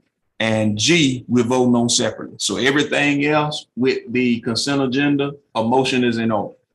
Make a motion to approve consent agenda with B, C, D, E, and H. All right, is there a second? Second. Motion has been moved by Ms. Hale and seconded by Ms. Harrison that we approve the consent agenda. Items in particular, B, C, D, E, and H. You've heard that motion that has been seconded. Is there any further discussion on readiness? Hearing none, all in favor of that motion, would you let it be known by your voice vote? Ms. Hale? Aye. Ms. Harrison? Yes. Sykes, aye. Ms. Jenkins? Aye. Mr. Williams? Yes. Ms. K. Robinson? Aye. Ms. Bird Robinson? Aye. Ms. Bird Robinson? Aye. All right. I said aye. Thank you so much. I got you. I heard you that time. Ayes have it. So ordered, let the record reflect unanimous approval of the consent agenda with items B, C, D, E, and H. All right. Now we're voting on G separate because we pulled F to get corrected. All right. That's separate, this contract now. Mr. Williams, what you said you were going to make a motion. I make a motion that we pay the finance consultation agreement as presented less $1.60, which was the difference in the trial. So it would be an even 92. Is there a second? It's been motioned by Mr. Williams and seconded by Ms. Jenkins to approve this finance consultation agreement in the amount of $1,434 even, minus the 160. That's what you're saying, right, Mr. Williams? Yes, sir. All right. All right. It's been motioned by Mr. Williams and seconded by Ms. Jenkins that we approve that for $1,434. You heard that motion. Is there any further discussion on readiness? Hearing none, all in favor, would you let it be known by your voice vote? Mr. Williams? Yes. Ms. Harrison? Yes. Ms. Jenkins? Right. Ms. Bird Robinson? Nay. Didn't hear you. What'd you say? Nay. Nay, okay. Ms. Hale? Aye. Ms. K. Robinson? No. All right. And O.D. Sykes, I vote aye. Let the record reflect. The motion passes 5-4 or 5 in favor and 2 against. Those that voted in favor were Sykes, Williams, Jenkins, Harrison, and Hale. Those dissenting votes, or those that voted nay, were Mrs. Bird Robinson and Ms. K. Robinson. Mr. Rainey, going forward, how can we prevent something like this from happening? Well, I think it's, you mean what, the board not being informed of the contract? Informed and contracts and. Yeah, I mean, it's, you had an interim superintendent who wasn't aware of that sentence in the board policy. I think these things happen. I think you just make your expectations known to your administrative leadership. I think you've got Dr. Carpenter's here, so she's going to be aware of this now. And I think it's just one of those things. I think you just make sure you reinforce that that's important to the board. You want to know about contracts, even small amounts. I will say in other school districts, it's not that uncommon. Superintendents sign contracts and don't necessarily always report them to the board. But if it's within their authority, if it's within their signature authority. But you do have a policy that requires it. So I think just raising awareness of that policy and that matters to the board is what you do going forward. When you hire a new superintendent, make sure that new superintendent's aware of it. I'll try to remember to put that on the radar for conversations as well. And I'll add to that. It's not that the board, in my opinion, wants to micromanage the superintendent to say that, what they can do. We know that the policy gives them latitude up to a certain amount. But within the policy, it also says that every contract that this board is responsible for. So even though we couldn't stop a superintendent from negotiating something up to $10,000, they still should report it to us or share with us, what their intentions are. And if it's not over $10,000, I mean, they're well within their right, but information is key. Communication is key. And that was the point that, we were trying to make, right. At that time, not that the person couldn't do it, but the rationale for doing it didn't make sense, especially when we had a finance officer in place. It just didn't make sense. So, but we've lived and we've learned, and we gonna make that critically clear, going forward as far as that is concerned. It cost us, and we didn't know anything about it, but it still cost us. So we've taken care of it now. So we're moving forward. Yes. All right. Number 9 is approval of closed session personnel recommendations as they were amended. I think we need to use that language because we did make some adjustments to some areas. I make a motion to approve closed session personnel as they were amended, as it was amended. Second. It's been motioned by Ms. Hale and seconded by Ms. Harrison that we approve the closed session personnel recommendations as they have been amended. You've heard that motion. Is there any further discussion on readiness? Hearing none, all in favor of that motion, would you let it be known by your voice vote? Sykes, aye. Ms. Jenkins? Aye.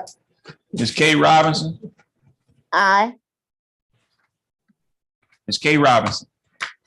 Aye. Okay, Ms. Bird Robinson? Aye. You still say Aye. I did. Okay, all right. Ms. Hale? Aye. Ms. Harrison? Yes. Ms. Jenkins, did I call on you? Ms. Jenkins? I did. I'd have came back around again. I'm giving Ms. Jenkins 2 votes this night. All right. Ayes have it. Let the record reflect unanimous approval by the 7 board members present. All right. Board comments. Ms. Hale, do you have comments? Ms. Harrison, do you have comments? No comments. Ms. K. Robinson, do you have comments? We just want to wish our faculty, our staff, our students, our parents, and our community a safe summer. Please stay safe while you're traveling and vacationing and having fun and enjoying some time off. To our parents and our students, if you're not already a part of our summer program, please come out, contact Dr. Carpenter and join our summer learning program. It will benefit your children for this fall. Be blessed. All right, Mrs. Bird Robinson. I just want to say thank you to Dr. Carpenter and her team. And when I say her team, I'm talking about our entire school district. You all have worked hard. And as Ms. Robinson said, please get some rest. And so that you can be rejuvenated when school opens back up. Thank you to all who's working hard on our summer program and working in our summer program. We certainly appreciate it. And we want to make sure that our students get an opportunity to get some rest as well, so that they can be excited and ready to learn when we come back in August. All right, Mr. Williams. Be safe and take care. All right, Ms. Jenkins. All right. I do have one last thing, board. Dr. Carpenter just sent me a message, or she wrote it rather. In as much as we have approved our summer schedule, and she was not aware of that until, this week after it was already on the agenda. She is asking that tomorrow that the staff be permitted to have a virtual work day, since it's, was supposed to start actually tomorrow. And so they wouldn't have to come to the office if she wanted to get the board opinion on that, or whatever they needed to do virtually, because they were planning to come to the office. When does summer start? It was supposed to start this week. Right. Absolutely. So I'm just saying that if however she has arranged it, whether they got to do some work or, don't have to come in, she just wants to make sure that we all good with that. Yeah, we all do. I'm fine with it. Yeah, I don't think we need to make no, because we already approved it. That's in her purview. Okay. Yeah. So however you need to do it, you can email tonight or in the morning. All right. And we'll be good to go. Board members, let me say this to you tonight. My comment is this. We didn't work the night shift tonight. We didn't work third shift. It's 9:44. I told you we were gonna get out of here before 10 o'clock tonight. We had a whole lot, but we making it out. Thank y'all so much, board members. It has been a joy working with you this school year. This is our last board meeting for this 2021-2022 school year. Parents, students, our staff, administrators, stakeholders, everybody. You are number one in our book, and we thank you for all that you do. Enjoy your summer. Be safe, be happy, be healthy, and be ready to start 2022-2023 school year with excellence. Thank you all so much. We will entertain a motion to adjourn. All right, it's been motion. Is there a second? Did you say second so fast, Mr. Williams? I ain't hear you. I said that 20 minutes ago. Okay, it's been motion by Ms. Hale and seconded by Ms. Bird Robinson. I believe it was. Was that you, Ms. Bird Robinson? It was. All right, that we adjourn. You heard that motion. Any further discussion? Hearing none. All in favor, let it be known by your voting sign of aye. Can we say that together? Aye. All right. Let the record reflect unanimous approval to adjourn. It is now